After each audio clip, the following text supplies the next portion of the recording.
ಅಲ್ಲಿ ಸೇಡಂದಲ್ಲಿ ಎರಡು ಶ್ರೇಷ್ಠ ಆತ್ಮಗಳು ನಮ್ಮಿಂದ ಆಗಲಿ ಶಾರೀರಿಕವಾಗಿ ದೂರಾಗಿದ್ದಾರೆ. ಅದರಲ್ಲಿ ಮೊದಲನೇ ವ್ಯಕ್ತಿ ಬಸವರಾಜ್ ಗದ್ವಾಲ್. ವಿದ್ಯಾರ್ಥಿ ಜೀವನದಲ್ಲಿ ನನಗೂ ಅವರಿಗೂ ಅಷ್ಟು ಆತ್ಮೀಯತೆ ಇರಲಿಲ್ಲ. 6ನೇ ಕ್ಲಾಸ್ನಲ್ಲಿ ಸೇಡಂದಲ್ಲಿ ಓದುವಾಗ ಊರಲ್ಲಿ ಇರ್ತಕ್ಕಂಥ ಶಾಲೆಯಲ್ಲಿ ನಮ್ಮ ಕ್ಲಾಸ್ನಲ್ಲಿ ಅವರು ಕೂಡ್ತಿದ್ದರು. ಅವ್ರು ಇಷ್ಟು ಬೆಳ್ಳಗಿದ್ದರು, ಇದು ಯಾವುದೋ ಬೇರೆ ದೇಶದ ಹುಡುಗ ನಮ್ಮ ಶಾಲೆಯಲ್ಲಿದ್ದಾನೆ ಅಂತ ನಮ್ಗೆ ಅನ್ನಿಸ್ತಿತ್ತು. ಅದಾದಮೇಲೆ ನಾವು ಬೇರೆ ಆದೆವು, ಅವರು ಬೇರೆ ಆದೆವು. ಆದರೆ ಆ ಮುಖ ಮಾತ್ರ ಯಾವಾಗಲೂ ನನ್ನ ಕೈಯಲ್ಲಿತ್ತು, ನನ್ನಲ್ಲಿ. ಮುಂದಿನ ದಿನಗಳಲ್ಲಿ ನಾನು ಸಂಘದ ಕಾರ್ಯಕರ್ತನಾಗಿ ಬಿಜಾಪುರ ಜಿಲ್ಲೆಯ ಪ್ರವಾಸಕ್ಕೆ ಹೋದಾಗ ಮುದ್ದೇಬಿಹಾಳ್, ಬಿಜಾಪುರ, ಬೇರೆ ಬೇರೆ ಕಡೆಗಳಲ್ಲಿ, ಬಾಗಲಕೋಟದಲ್ಲಿ ಮತ್ತೊಮ್ಮೆ ಅತ್ಯಂತ ಬಾಲಾವಸ್ಥೆಯಲ್ಲಿ ಕಂಡಂಥ ಮುಖಗಳ ಸಂಬಂಧ ಗಟ್ಟಿಯಾಯಿತು. ಅದು ಎಷ್ಟು ಗಟ್ಟಿಯಾಯಿತು ಅಂದರೆ ಕೊನೆಯ ಉಸಿರಿನವರೆಗೂ ಒಂದು ರೀತಿಯಿಂದ ನಾವು ಅಗಲದೆ ಇರಲಿಕ್ಕೆ ಸಾಧ್ಯ ಇಲ್ಲ.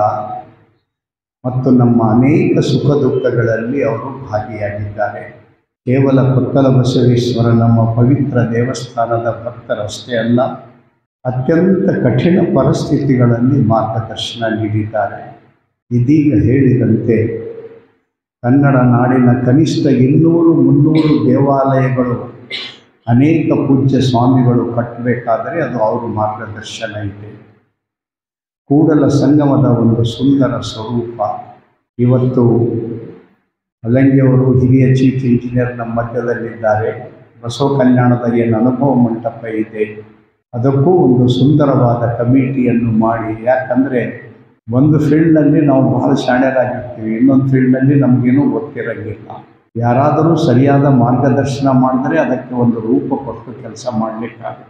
ನಮ್ಮ ಜೀವನದಲ್ಲಿ ಮೊದಲನೇ ಬಾರಿಗೆ ಗೊತ್ತಾಗಿದ್ದ ಒಂದು ಕಟ್ಟಡ ಕಟ್ಟಬೇಕಾದ್ರೆ ಎಷ್ಟು ಪ್ರಕ್ರಿಯೆಗಳಿಂದ ಪಾರಾಗಬೇಕಾಗತ್ತೆ, ಯಾರ್ಯಾರಿಗೆ ಹೇಗೆ ನೆಂಬಿಸಬೇಕಾಗತ್ತೆ ಅಂಥದ್ದೆಲ್ಲವನ್ನು ಮಾಡಿ ಐತಿಹಾಸಿಕವಾಗಿರ್ತಕ್ಕಂಥ ಬಹುಶಃ ಭಾರತದ ಇತಿಹಾಸದಲ್ಲಿ ಕನ್ನಡ ನಾಡು ಅಮರವಾಗಿ ಉಳಿತಕ್ಕಂಥ ಬಸವ ಕಲ್ಯಾಣದ ಅನುಭವ ಮಂಟಪದ ಒಬ್ಬ ಪ್ರಾರಂಭದ ನಮ್ಮೆಲ್ಲರ ಸಹಯೋಗಿ ಅಂದರೆ ಬಸವರಾಜ್ ಗದ್ವಾಲ್ ಅವರು.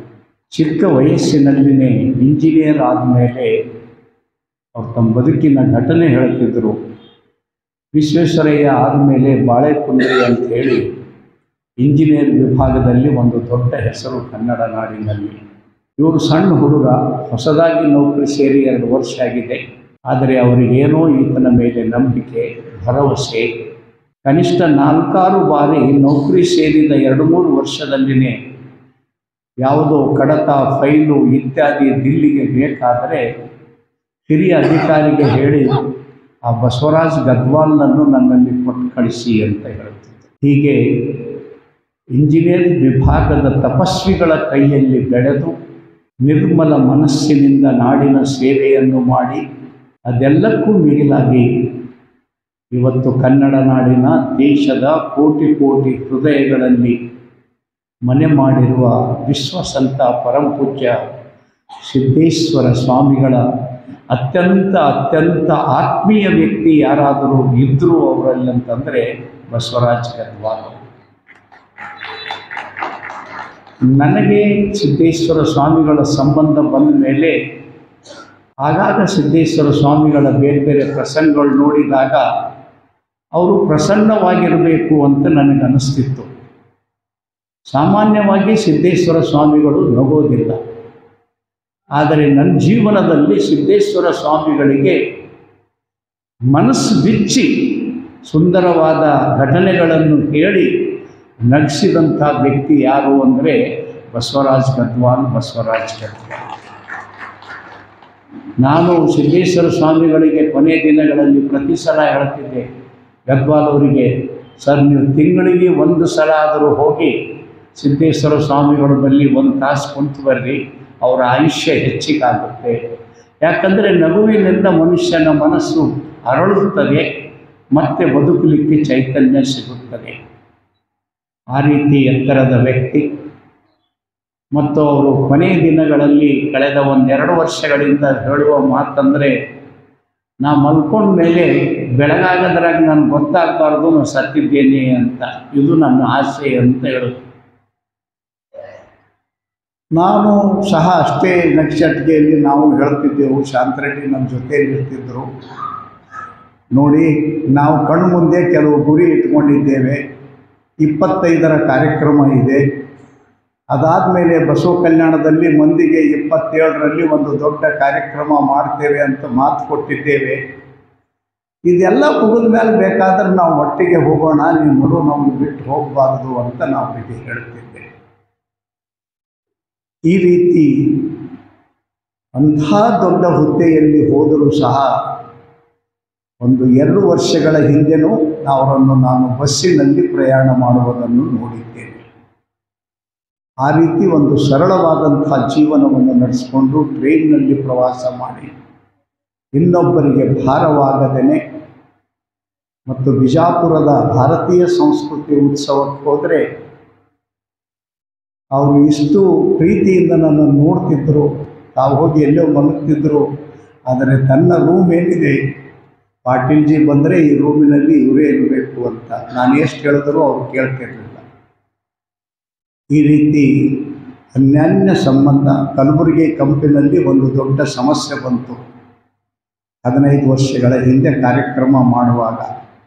ಅದು 19ನೇ ತಾರೀಕು ರಾತ್ರಿ 75% ಛತ್ತು ಮಂಟಪ ಹಾಕಿದ್ದಾರೆ, ಇನ್ನೂ 25% ಹಾಕಬೇಕು. ಅಲ್ಲಿ ಮೊಳಕಾಲು ನೀರು ನಿಂತಿದೆ. ನೀರು ಹೇಗೆ ಹೊರಗೆ ತೆಗಿಬೇಕು ನಮಗೆ ಗೊತ್ತಾಗ್ತಾ ಇಲ್ಲ. ಗುತ್ತಿಗೆದಾರ ಹೇಳ್ತಾನೆ, ಸರ್ ಈಗ ನಾನು ಎಲ್ಲ ಮಾಡಿ ಮುಗಿಸ್ಬೇಕಾಗ್ತದೆ, ಏನು ಮಾಡ್ತೀರಿ ಮಾಡಿರಿ ಅಂತ. ಅವತ್ತು ರಾತ್ರಿ ಬಸವರಾಜ್ ಗದ್ವಾಲ್ ಬಂದರು. ಅವ್ರಿಗೆ ಕರ್ಕೊಂಡು ಹೋದೆವು. ಒಂದು 5 ನಿಮಿಷ ಸುತ್ತ ತಿರುಗಾಡಿ ನೋಡಿ ಒಂದು ಮೂಲಿಗೆ ಹೋಗಿ ಬಂದರು. ಆಮೇಲೆ ಹೇಳಿದ್ರು, ಈ ಭಾಗದಲ್ಲಿ ಒಂದು ದೊಡ್ಡ ತೆಗ್ಗನ್ನು ತೋಡಿ ಅಂತ ಹೇಳಿದ್ರು. ತೆಗ್ಗು ತೋಡ್ತೇವೆ. ತೋಡಿದ ಮೇಲೆ ಆ ತೆಗ್ಗಿನಿಂದ ಒಂದು ಹೊರಗಡೆ ವೆಂಟಿಲೇಷನ್ ಕೊಟ್ಟರು. ಆಮೇಲೆ ಇದಕ್ಕೆ ಲಿಂಕ್ ಕೊಟ್ಟರು. ನಿಮ್ಗೆ ಹೇಳ್ತೀನಿ, 1 ತಾಸಿನಲ್ಲಿ ಎಲ್ಲ ನೀರು ಮೊಳಕಾಲು ಮಟ್ಟಿಗೆ ನಿಂತಹ ನೀರು ಖಾಲಿಯಾಗಿ ಹೊರಗಡೆ ಹೋಯಿತು. ಆಮೇಲೆ ಸುಮಾರು 150 ಟ್ರಕ್ನಷ್ಟು ಮಣ್ಣು ಕಂಕರ ಹಾಕಿ ಮಾರನೇ ದಿವಸ ಅಲ್ಲಿ ಮಂಟಪ ಹಾಕಲಿಕ್ಕೆ ಸಾಧ್ಯ ಆಯಿತು. ಇಲ್ಕಿರೆ ಒಂದು ರೀತಿಯಿಂದ ಎದಿದಾಡ್ ಅಂತಿತ್ತು. 3 ದಿನ ಬಿಟ್ಟರೆ ಕಾರ್ಯಕ್ರಮ ಆಗಿದೆ, ಮಂಟಪ ಹೇಗೆ ಮಾಡೋದು? ಅವನ ಕಾಂಟ್ರಾಕ್ಟರ್, ಸರ್ ಬೇರೆ ಬೇರೆ ಮಂಟಪ ಹಾಕಬೇಕು, ಇದನ್ನು ನಮ್ಗೆ ಜಲ್ದಿ ಅನುಕೂಲ ಮಾಡಿಕೊಡಿ ಅಂತ ಅವ ಹೇಳ್ತಿದ್ದ. ಹೀಗೆ ಅನೇಕ ಕಠಿಣ ಪರಿಸ್ಥಿತಿಗಳಲ್ಲಿ ನಮ್ಮ ಇಲಾಖೆಯ ಇಂಜಿನಿಯರ್ಗಳಿಗೂ ಮತ್ತು ಸಮಾಜದ ಅನೇಕ ಜನರಿಗೂ ಸಹ ಒಬ್ಬ ಹಿರಿಯ ಅಣ್ಣನ ಹಾಗೆ ಅದೆಷ್ಟು ಜನರ ಬದುಕಿಗೆ, ಕಾರ್ಯಗಳಿಗೆ, ಕೆಲಸಕ್ಕೆ, ವಿಶೇಷವಾಗಿ ನೂರಾರು ಸಂತರು, ಸ್ವಾಮಿಗಳು ಇವರ ಋಣದ ಭಾಗಿಯಾಗಿದ್ದಾರೆ. ಅವರು ಸೇವೆ ಮಾಡೋದಂದರೆ ತಮ್ಮ ಭಾಗ್ಯ ಅಂತ ತಿಳಿತಿದ್ರು. ಅಂಥ ಒಬ್ಬ ಆತ್ಮೀಯನನ್ನು ಕಳ್ಕೊಂಡಿರುವುದು ನಮಗೆ ದುಃಖ ಇದೆ. ಜನ ಇದನ್ನು ನಾವು ತುಂಬಿಕೊಡಲಿಕ್ಕೆ ಆಯಾ ಕ್ಷೇತ್ರದಲ್ಲಿದ್ದವರು ಇದನ್ನು ಗಮನಿಸಬೇಕು. ಅಂಥ ವ್ಯಕ್ತಿತ್ವಗಳು ಮತ್ತೆ ಮತ್ತೆ ಅರಳಬೇಕು ಅಂತ ನನ್ನ ಆಸೆ. ಆತ್ಮೀಯ ನಾಗರೆಡ್ಡಿ ಪಾಟೀಲ್ರ ಬಗ್ಗೆ ಮಾತನಾಡಬೇಕಾದರೆ ಕೆಲವು ಬದುಕಿನ ಸತ್ಯಗಳನ್ನು ನಾನು ಹೇಳಬೇಕಾಗುತ್ತದೆ. ನಮ್ಮ ಮನೆಯಲ್ಲಿ ನಾವು 10 ಜನ ನಮ್ಮ ತಂದೆ ತಾಯಂದಿರಿಗೆ ಮಕ್ಕಳು. ನಮ್ಮ ತಂದೆ ಇಷ್ಟು ಖಡಕ್ ಅಂದರೆ ನಮ್ಮ ತಂದೆ ಹತ್ತಿರ ಯಾರೂ ಬರ್ತಿರಲಿಲ್ಲ.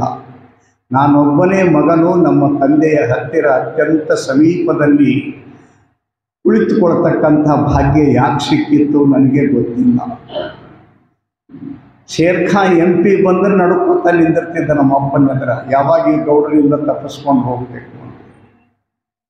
ಈ ಊರಿನ ಅತ್ಯಂತ ಹಿರಿಯರಾದಂಥ ಮಾರ್ವಾಡಿ ವ್ಯಾಪಾರಿಗಳು ಬಂದರೆ ಅವರು ನಡುಗೋದು ನಾನು ಹುಡುಗನಿದ್ದಾಗ ನೋಡ್ತಿದ್ದೆ. ಆ ರೀತಿ ಎತ್ತರದ ಖಡಕ್ ವ್ಯಕ್ತಿ. ಆದರೆ ನಮ್ಮ ತಂದೆ ನನಗೆ ಬಹಳ ಪ್ರೀತಿ ಮಾಡ್ತಿದ್ರು, ಯಾಕೆ ಗೊತ್ತಿಲ್ಲ. ಅಂಥ ಸಮಯದಲ್ಲಿ ಈ ಮಾಧವಾರದ ಈ ಪರಿವಾರದ ಜೊತೆಗೆ ನಮ್ಮ ತಂದೆಯ ಸಂಬಂಧ ಹಾಸರೆಡ್ಡಿ ಗೌಡರು ಅಂತಿದ್ರು. ಅವ್ರ ಜೊತೆಗೆ ಘನಿಷ್ಠವಾದ ಸಂಬಂಧ. ಇದೇ ಐಲರೆಡ್ಡಿ ಗೌಡರ ಮನೆಯಲ್ಲಿ ಅವರು ಕೊನೆಯ ದಿನಗಳು ಕಳೆದರು. ಆವಾಗ ನಾವು ಹುಡುಗರು ಅಪ್ ಹೋದ ಬಂದ ಓಡಾಡ್ತಿದ್ದೆವು. ಕೊನೆಯ ಸುಮಾರು 2 ತಿಂಗಳ ಕಾಲ ಹಾಸರೆಡ್ಡಿ ಗೌಡರಿಗೆ ಚೇತರಿಕೆ ಬಂತು ಅಂದರೆ ಗಣಪತರಾವ್ ಎಟ್ಲ ಉಂಡಾಡು ಅಂತ ಕೇಳೋರು. ಮತ್ತೆ ನಮ್ಮಪ್ಪ ಮನೆಗೆ ಬಂದು ಒಂದು 2 ನಿಮಿಷ ಆಗ್ತಿರ್ಲಿಲ್ಲ, ಓಡಿ ಹೋಗ್ತಿತ್ತು. ಇದು ಯಾಕಪ್ಪ ಅಂತ ನನಗೆ ಗೊತ್ತಾಗ್ತಿರ್ಲಿಲ್ಲ. ಆಮೇಲೆ ಅವ್ರು ತೀರ್ಕೊಂಡ್ಮೇಲೆ ನಮ್ಮ ತಂದೆ ನನಗೆ ಹೇಳಿದ ಒಂದು ಮಾತು, ನೀನು ಪ್ರತಿ ವರ್ಷ ಸಂಕ್ರಾಂತಿ ಬಂದಾಗ, ದಸರಿ ಬಂದಾಗ ಐಲ್ರೆಡ್ಡಿ ಗೌಡ್ರ ಮನೆಗೆ, ನಾಗರೆಡ್ಡಿ ಗೌಡ್ರ ಮನೆಗೆ ಹೋಗಿ ಬರಬೇಕು. ಮತ್ತು ಅದನ್ನು ನಾನು ಅಕ್ಷರ ಸಹ ಅವರ ಕಾಲಖಂಡದಲ್ಲಿ ನಾನು ಇದನ್ನು ಪಾಲನೆ ಮಾಡಿದ್ದೇನೆ. ನಾನು ಎಂದೂ ನಾಗರೆಡ್ಡಿ ಗೌಡರು ನನ್ನ ಮನೆಗೆ ಬರಬೇಕಂತ ಎಂದೂ ಅಪೇಕ್ಷೆ ಪಟ್ಟಿಲ್ಲ. 100 ಸಲ ಆದರೂ ನಾನೇ ಅವ್ರ ಮನೆಗೆ ಹೋಗಿದ್ದೇನೆ. ಹಾಗೆಯೇ ಐಲ್ರೆಡ್ಡಿ ಗೌಡರು ಸಹ ನನ್ನನ್ನು ಅತ್ಯಂತ ಪ್ರೀತಿಯಿಂದ ಬೆಳೆಸಿದ್ದಾರೆ.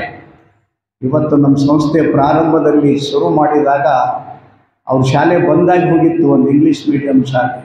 ನಮ್ಮದೆಲ್ಲ ಫರ್ನಿಚರ್ ಕೊಟ್ಟರು, ಒಯ್ದು ನಿಮ್ಮ ಶಾಲೆಗೆ ನೀವು ಉಪಯೋಗ ಮಾಡ್ಕೊಳ್ಳಪ್ಪ ಅಂತ ಹೇಳಿ. ಈ ರೀತಿ ತುಂಬ ಆತ್ಮೀಯತೆಯಿಂದ ಅವತ್ತು ನಮ್ಮ ತಂದೆಯವರು ಹೇಳಿದ ಮಾತುಗಳನ್ನು ಇವತ್ತೂ ನಾನು 2 ಪರಿವಾರಗಳ ಬಗ್ಗೆ ಅಷ್ಟೇ ಗೌರವದಿಂದ ನೋಡ್ತೇನೆ. ಆ ಸಂಬಂಧ ಅಕ್ಷುಣ್ಯವಾಗಿ ಉಳಿಸ್ಕೊಂಡು ಬರಬೇಕು. ಇಲ್ಲಾಂದರೆ ಇವತ್ತಿನ ಕ್ಷುದ್ರ ರಾಜಕಾರಣದಲ್ಲಿ ಸಣ್ಣ ಸಣ್ಣ ವಿಷಯಗಳ ಕಡೆಗೆ ನಾವು ಗಮನ ಕೊಟ್ಟರೆ ಬರೀ ನಮ್ಮದು ಹಾನಿ ಆಗಂಗಿಲ್ಲ, ಇಡೀ ತಾಲೂಕಾ ಸಮಾಜಕ್ಕೆ, ಕೋಟಿ ಕೋಟಿ ಜನರ ಬದುಕಿಗೆ ಹಾನಿ ಆಗುತ್ತದೆ. ದುರ್ದೈವ, ಇದರ ಅರಿವು ನಮ್ಮ ದೇಶದ ರಾಜಕಾರಣಿಗಳಿಗೆ ಬರಬೇಕು.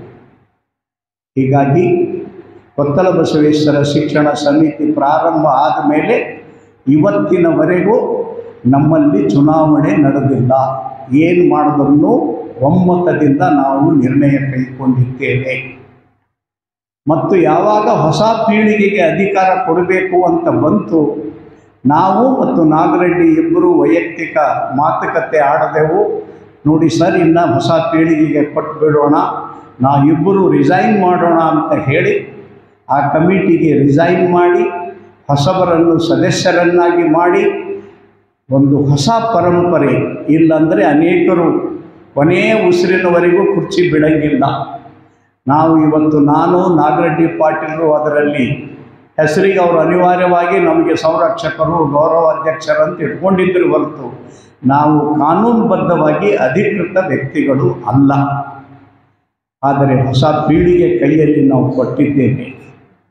ಕನಿಷ್ಠ ಸಾವಿರಾರು ಶಿಕ್ಷಕರ ಬದುಕಿಗೆ ಬೆಳಕಾಗಿದೆ ಕೊತ್ತಲ ಬಸವೇಶ್ವರ ಶಿಕ್ಷಣ ಸಂಸ್ಥೆ.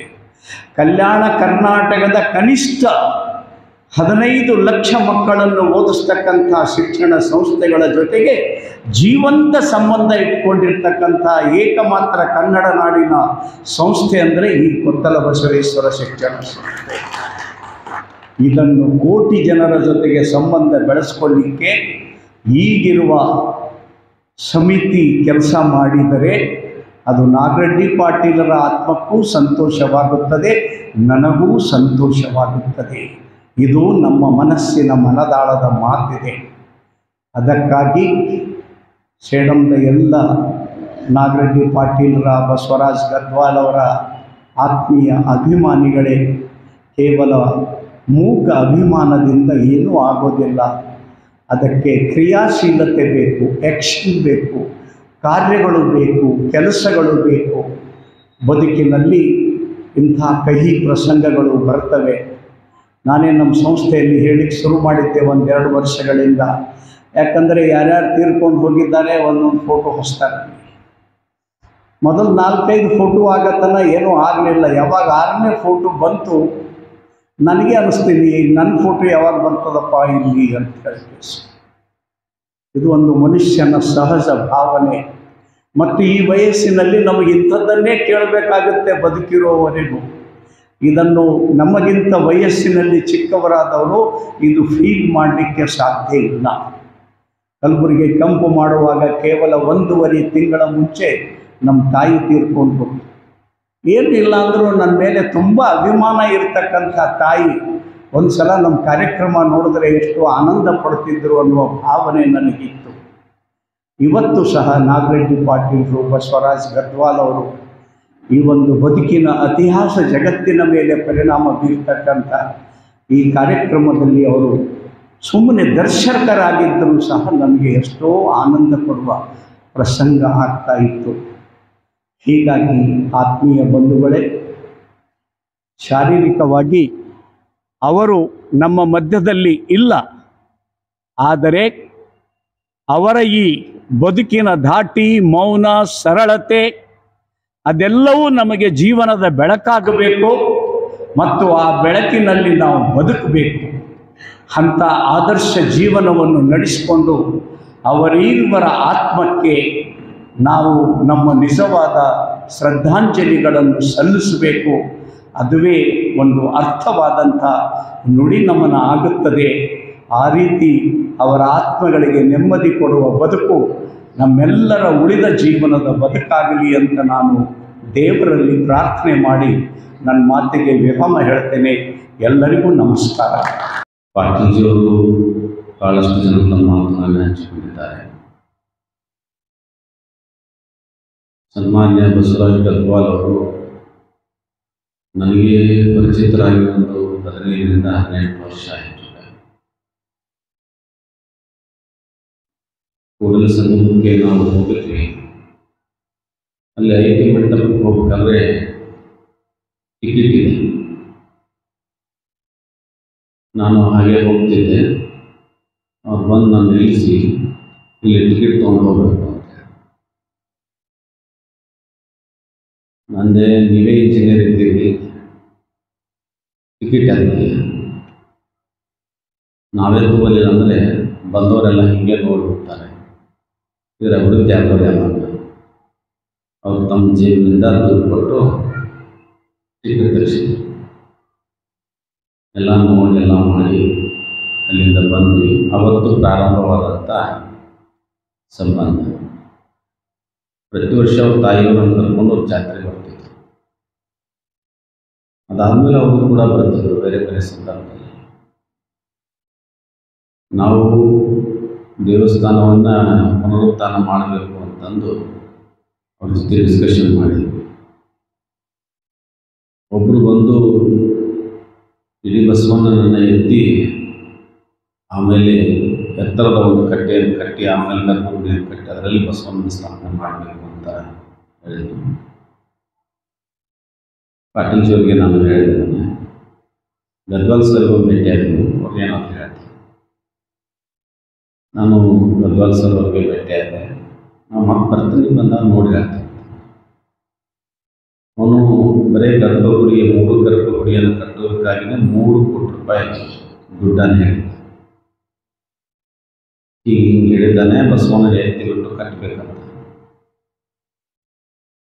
ಇದಕ್ಕೇನಾಗೈತಿ ಗುಡಿಗೆ ಅಂತ. ಅಲ್ಲ, ನೀರೆಲ್ಲ ಸೋರ್ತದ, ಮ್ಯಾಗ ಹಚ್ಚಾಪದ, ಮಳೆ ಬಂದರೆ ಭಾಳ ಸೋರುತ್ತ, ಅದಕ್ಕೆ ಗೋಪುರ ಎಲ್ಲ ಕಟ್ಟಿದ್ರು. ಗೋಪುರ ಕಟ್ಟಲ್ಲಿ ಯಾರು ಬೇಡ ಮಾಡ. ಅವರು ಅವ್ರ ಜೊತೆ ಒಬ್ಬ ಇಂಜಿನಿಯರ್ ಕರ್ಕೊಂಡ್ಬಂದಿದ್ರು, ತಮಿಳ್ನಾಡಿನ ಇಂಜಿನಿಯರ್ ಬಾಬು ಅಂತ. ಅವ ನೋಡಿ ಅಲ್ಲೇ ಕೂತ್ಕೊಂಡು ಒಂದು ಎಸ್ಟಿಮೇಟ್ ಹಾಕಿಕೊಂಡೆ. 3 ಗರ್ಭಗುಡಿಗಳಿಗೆ ಗೋಪುರ ಮತ್ತು ಸುತ್ತ ಸುಸಜ್ಜಿತವಾದಂಥ ಗೋಡೆ, ಆಮೇಲೆ ಗೋಪುರಗಳು ಎಲ್ಲ ಸೇರಿಬಿಟ್ಟು ಇವತ್ತೇನು ನೋಡೋದಕ್ಕೆ ನೀವೆಲ್ಲ ಕಾಣ್ತದೆ, ಅದು 30 ಲಕ್ಷ ರೂಪಾಯಿಗೆ ಅವರು ಮಾಡಿಕೊಟ್ರು. ಅವತ್ತು 3 ಕೋಟಿ ರೂಪಾಯಿ ಎಸ್ಟಿಮೇಟು 30 ಲಕ್ಷದಲ್ಲಿ ಅವರು ಮಾಡಿಕೊಟ್ರು. ಅವಾಗ ಗದ್ವಾಲ್ ಸರ್ ಅವ್ರು ಹೇಳಿದ್ದು, ಇನ್ನೂ ಭಾಳ ಓಡಾಡಬೇಕು ನೀವಂತ. ಆಯ್ತು ಸರ್. ಅದಾದಮೇಲೆ ಶಾಲೆಯ ಬೇರೆ ಬೇರೆ ಕಾರ್ಯಗಳಿಗಾಗಿ ಅವರನ್ನು ಕರಿತಿದ್ವಿ. ಬಾಲಭಾರತಿ ಕಟ್ಟಬೇಕಂತ ನಮ್ಮ ತಲೆಯಲ್ಲಿ ಯೋಚನೆ ಬಂತು. ಅವರನ್ನು ಭೇಟಿಯಾಗಿ ಬಾಲಭಾರತಿ ಕಟ್ತೀವಿ ಅಂತ. ದುಡ್ಡದ ನಿಮ್ಮ ಹತ್ರ ಅಂತಂದು, ಇಲ್ಲ ಸರ್ಕಾರದಿಂದ ನಮಗೆ 1,25,00,000 ಬಂದಿದೆ. ಅವರ ಆತ್ಮೀಯರಾದಂಥ ಬಸವರಾಜ್ ಕುಕ್ಕುಂದ ಅಂತವ್ರು ಇಂಜಿನಿಯರ್ ಇದ್ದಾರೆ ಕಲಬುರಗಿ. ಅವ್ರ ಮನೆಗೆ ಹೋಗಿದ್ವಿ ನಾವು. ಅವರು ಇಬ್ಬರು ಭಾಳ ಸೂಕ್ಷ್ಮ. 1,25,00,000 ಐತಿ ಮಾತ್ರ ರೊಕ್ಕ. ಹೌದ್ರಿ, ಸರ್ಕಾರದವ್ರು ಕೊಟ್ಟಾಗ ಎದಕ್ಕೆ ಕೊಟ್ಟಾರ ಹೇಳಿ. ಇಬ್ಬರು ಬಸವರಾಜನ ಯಾತ್ರೆ ನಿವಾಸ ಕಟ್ಟೋದಕ್ಕೆ ಕೊಟ್ಟಾರ. ನೀವೇನು ಮಾಡ್ಬೇಕಂತ ಮಾಡಿ ನಾವು ಹಿಂದೆ ಸಾಲಿ ಕಟ್ಟಬೇಕಂತ ಮಾಡಿ ನಾನೇ ₹1 ಕೊಟ್ಟರು ಎದಕ್ಕೆ ಕೊಟ್ಟೀನಿ ಅದಕ್ಕೆ ಕಟ್ಟ. ಅವರು ಯಾತ್ರೆ ನಿವಾಸ ಕೊಟ್ಟಿರುವುದು ಭಕ್ತರಿಗಾಗಿ, ಭಕ್ತರು ಬಂದಾಗ ಇರೋದಕ್ಕಾಗಿ. ನೀವು ಅದನ್ನೇ ಕಟ್ಟ. ನಿಮ್ಮ ಮುದ್ದೆಯವರು ಭಾಳ ಪ್ರಾಮಾಣಿಕರು. ಅವರು ನಮಗೆ ಗುರುಗಳು. ಅವರು ಯಾರೇ ಏನೇ ಕೊಟ್ಟರು ಅದನ್ನು ಬಸವಣ್ಣಗೆ ಕೊಟ್ಟಾರೆ. ಮತ್ತು ₹1 ಹೆಚ್ಚು ಕಮ್ಮಿ ಮಾಡಿಲ್ಲ. ಇವತ್ತು ನಿಮ್ಮ ತಲೆಯಲ್ಲಿ ಆಲೋಚನೆ ಬಂದಿದೆ, ಇನ್ಯಾವುದೇ ಕಾರಣಕ್ಕೂ ಆಲೋಚನೆ ಬರಬಾರ್ದು. ಆ ದುಡ್ಡು ಪೂರ್ಣ ಪ್ರಮಾಣದಲ್ಲಿ ನೀವು ಯಾತ್ರೆ ನಿವಾಸಕ್ಕೆ ಖರ್ಚು ಮಾಡಬೇಕು ಹೊರತು ಬಾಲಭಕ್ತಿ ಶಾಲೆಗೆ ಖರ್ಚು ಮಾಡೋದಿಲ್ಲ. ನಾವು ಇಬ್ಬರು ಬೇಕಾದರೆ ನಮ್ಮ ವೈಯಕ್ತಿಕ ಅಲ್ಲದೇ ನಾವು ₹30 ಲಕ್ಷ ನಾವು ಇಬ್ಬರು ಸಂಗ್ರಹ ಮಾಡಿಕೊಡ್ತೀವಿ. ನೀವು ನಿಮ್ಮ ಬಾಲಭಕ್ತಿ ನಾನು ಒಂಥರ ಮೂಕ ಪ್ರೇಕ್ಷಕನಾಗಿದ್ದೆ. ಆಮೇಲೆ ಸರ್ಕಾರದ ಸುತ್ತೋಲೆ ಬಂತು. ಸುತ್ತೋಲೆಯಲ್ಲಿ ಒಂದು ಪ್ಲ್ಯಾನ್ ಇತ್ತು. ಆ ಪ್ಲ್ಯಾನ್ ಹೇಗೆ ಕಟ್ಟಬೇಕು ಅದನ್ನು ಪ್ರತಿ ಹಂತದಲ್ಲಿ ವೀಕ್ಷಣೆ ಮಾಡೋದಕ್ಕೆ ಇಂಜಿನಿಯರ್ ಬರ್ತಾರೆ ಅಂತ ಒಂದು ನೋಟಿಸ್ ಇತ್ತು. ಅದು ನೋಡಿದ ಮೇಲೆ ನನಗೆ ಗೊತ್ತಾಯ್ತು, ಇಲ್ಲಪ್ಪ ಅವ್ರು ಹೇಳಿದ ಮಾತು ಸತ್ಯ. ಯಾಕಂದರೆ ಗ್ರ್ಯಾಂಟ್ ಆದಂಥ ಶಾಲೆಗೆ ಯಾತ್ರೆ ನಿವಾಸದ ದುಡ್ಡನ್ನು ಬಳಸಿದ್ರೆ ನಾಳೆ ದೊಡ್ಡ ಅನಾಹುತ ಆಗುತ್ತೆ ಅನ್ನುವಂಥ ಕಲ್ಪನೆ ನನ್ನ ಒಳಗೆ ಬಂತು. ಆ ಶಾಲೆಯನ್ನು ಕಟ್ಟೋದಕ್ಕೆ ಪ್ರಾರಂಭ ಮಾಡಿದ್ವಿ. ಪ್ರತಿ ಹಂತದಲ್ಲಿಯೂ ಕೂಡ ಅವ್ರು ಬಂದು ಮಾರ್ಗದರ್ಶನ ಮಾಡ್ತಿದ್ರು. ಅದಾದಮೇಲೆ ಇವತ್ತೊಂದು ಕಟ್ಟಡವನ್ನು ಪ್ರಾರಂಭ ಮಾಡಿ CBSE. ಅವತ್ತು ಅವ್ರ ಸಿಗ್ನೇಚರ್ ಏನು, ಅದರ ವ್ಯಾಲ್ಯೂ ಏನು, ಆಮೇಲೆ ಅವ್ರ ಪ್ಲ್ಯಾನ್ ಏನು, ಅವ್ರ ಪ್ಲ್ಯಾನ್ ತಂದು ಕೊಟ್ಟಾಗ ಏನು ಮಾಡ್ತಾರೆ, ಅದು ಏನಿರ್ತೈತಿ ನಮಗೇನು ಗೊತ್ತಿದ್ದಿಲ್ಲ. ಅವರೇ ಬರುವಾಗ ಎಲ್ಲ ಪ್ಲ್ಯಾನ್ ಹಿಡ್ಕೊಂಡ್ಬರ್ತಿದ್ರು, ಎಸ್ಟಿಮೇಟ್ ಹಿಡ್ಕೊಂಡ್ಬರ್ತಿದ್ರು, ನಮ್ಗೆ ಕೊಡ್ತಿದ್ರು, ಹೋಗ್ಬಿಡ್ತಿದ್ರು. ಇಷ್ಟೆಲ್ಲ ಮಾಡ್ಬೇಕು ನಾವು ಬರೋತನ ಅಂತ. ಆಯಿತು ಅಂತ ಮಾಡ್ತಿದ್ವಿ. ಮುಗಿತಿದ್ದು ಬಂದು ವೀಕ್ಷಣೆ ಮಾಡ್ತಿದ್ರು. ಶಿವಾರೆಡ್ಡಿ ಅವ್ರ ಜೊತೆ ಇರ್ತಿದ್ರು. ಹಿಂಗೆ ಗೆಳೆಯರ ಅಂತ ಹೇಳ್ತಿದ್ರು ಶಿವಾರೆಡ್ಡಿ. ಆಯಿತು.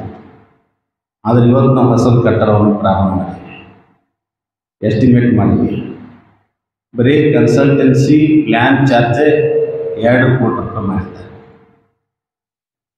ಅದೇ ಗದ್ವಾಲ್ ಸರ್ ಅವ್ರು ಇದ್ದಿದ್ರೆ ಅವರೊಂದು ಸಿಗ್ನೇಚರ್ದ ವ್ಯಾಲ್ಯೂ, ಅವ್ರ ಪಾರದರ್ಶಕತೆಯ ವ್ಯಾಲ್ಯೂ ಮತ್ತು ಒಬ್ಬ ITI ಇಂಜಿನಿಯರ್ ಜೊತೆಗೆ, ಡಿಪ್ಲೊಮಾ ಇಂಜಿನಿಯರ್ ಜೊತೆಗೆ, ಒಬ್ಬ ಗೌಂಡಿ ಜೊತೆಗೆ ಅವರ ಕೆಲಸ ಮಾಡೋದನ್ನು ನೋಡಿದರೆ ಈಗಿನ ಇಂಜಿನಿಯರ್ಗೂ ಅವ್ರಿಗೆ ಹೋಲಿಕೆ ಮಾಡೋದಕ್ಕೆ ಭಾಳ ಅಜಗಜಾಂತರವಾದಂಥ ವ್ಯತ್ಯಾಸವಿದೆ. ಅದು ನಮ್ಮ ದೇವಸ್ಥಾನಕ್ಕೆ, ನಮ್ಮ ಸಂಸ್ಥೆಗೆ ಕೊಟ್ಟಂಥ ದೊಡ್ಡದಾದಂಥ ಕೊಡುಗೆ ಅಂತ ನಾನು ಹೇಳೋದಕ್ಕೆ ಬಯಸ್ತೀನಿ. ಕಲಬುರಗಿ ಕಂಪನಿ ಬಗ್ಗೆ ಪಾಟೀಲ್ಜಿಯವರು ತಮ್ಮ ಮಾತುಗಳನ್ನು ಹೇಳಿದರು. ಅಂದರೆ ಸುತ್ತೂರು ಸ್ವಾಮಿಗಳು ಬಂದರೂ ಕೂಡ ಗದ್ವಾಲ್ ರೈಲದಾರ ಅಂತ ಕೇಳ್ತಿದ್ರು, ಸಿದ್ದೇಶ್ವರ ಸ್ವಾಮಿಗಳು ಕೇಳ್ತಿದ್ರು, ಇಂಗ್ಲೇಶ್ವರ ಸ್ವಾಮಿಗಳು ಕೇಳ್ತಿದ್ರು. ನಮಗೆಲ್ಲ ಮೊದಲಿಗೆಲ್ಲ ಏನಿಸ್ತಿತ್ತು, ಏನಪ್ಪ ಇಷ್ಟು ಸಿಂಪಲ್ ಅದರ ಅವ್ರು ಬಂದವರೆಲ್ಲ ಅವ್ರು ಕೇಳ್ತಾರಲ್ಲ. ಅಂದರೆ ಅನ್ನೋದು ಮನುಷ್ಯನ ವ್ಯಕ್ತಿತ್ವ ನಿರ್ಮಾಣ ಆಗೋದು ಅವನ ನೈತಿಕತೆ ಮೇಲೆ ಹೊರತು ಅವನ ಹೊರಗಿನ ಬಾಹ್ಯ ಪ್ರಪಂಚದ ಶ್ರೀಮಂತಿಕೆ ಮೇಲೆ ಅಲ್ಲ. ಹಾಗಾಗಿ ಗದ್ವಾಲ್ ಅವರಿಗೆ ಇಡೀ ರಾಜ್ಯದ ಆಚೆಗೂ ಕೂಡ ಅವರಿಗೆ ದೊಡ್ಡದಾದಂಥ ನೆಟ್ವರ್ಕ್ ಇತ್ತು. ಅವರ ಅನುಯಾಯಿಗಳಿದ್ದರು, ಅವರನ್ನು ಬೆನ್ನತ್ತಿ ಬರೋರಿದ್ದರು, ಕಲಿಯೋರ ಸಂಖ್ಯೆ ಭಾಳ ಇತ್ತು. ಅದನ್ನು ನಾವು ನೇರವಾಗಿ ನೋಡಿದ್ದೇವೆ. ಅದು ಒಂದು ರೀತಿಯ ಸಮಾಜಕ್ಕೆ ತುಂಬಲಾರಂಥ ನಷ್ಟ. ಕೊನೆಗೆ ಅವರು ಆರೋಗ್ಯದಲ್ಲಿ ಸ್ವಲ್ಪ ವ್ಯತ್ಯಾಸ ಆದಮೇಲೆ ಬಸವ ಕಲ್ಯಾಣಕ್ಕೆ ಹೋಗಿ ಸೇಡೋದಕ್ಕೆ ಬಂದಿದ್ದರು. ಅವರು ಮೇಜರ್ ಆಪರೇಷನ್ ಆಗಿತ್ತು. ವೀರೇಶ್ ಅವ್ರಿಗೆ ಅವರೆಲ್ಲ ಫ್ಯಾಮಿಲಿಗೆ ಬಂದಿದ್ದರು. ಯೂರಿನ್ ಚೀಲ ಸಹಿತ ಅವ್ರ ಕೈಯಾಗಿತ್ತು. ಅಂದರೆ ಅದ್ರ ಕಟ್ಟೋದಕ್ಕೆ ಪ್ರಾರಂಭ ಮಾಡಿವಿ. 660 ಕೋಟಿಗಿಂತಲೂ ಹೆಚ್ಚಿನ ಕಿಮ್ಮತ್ತಿನ ಅನುಭವ ಮಂಟಪ ಕಟ್ಟಲಿಕ್ಕತ್ತಿದ್ದಾರೆ. ಅದನ್ನು ನೋಡ್ಲಿಕ್ಕೆ ಹೋಗ್ಬೇಕನ್ನೋ ದೃಷ್ಟಿಯಿಂದ ಪಾಟೀಲ್ಜಿಯವ್ರ ಜೊತೆಗೆ ಅವ್ರು ಹೋಗಿದ್ದರು.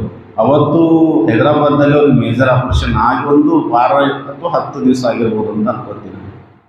ಆದರೂ ಕೂಡ ಅದನ್ನು ಯಾವುದನ್ನು ಲೆಕ್ಕಿಸದೆ ಅಲ್ಲಿ ಹೋಗಿ ಅನುಭವ ಮಂಟಪದ ಸಿದ್ಧತೆಗೆ, ಅಡಿ ಪೂಜೆಗೆ ಎಲ್ಲವಕ್ಕೂ ಕೂಡ ಸಿದ್ಧ ಮಾಡಿದಂಥವ್ರು ಗದ್ವಾಲ್.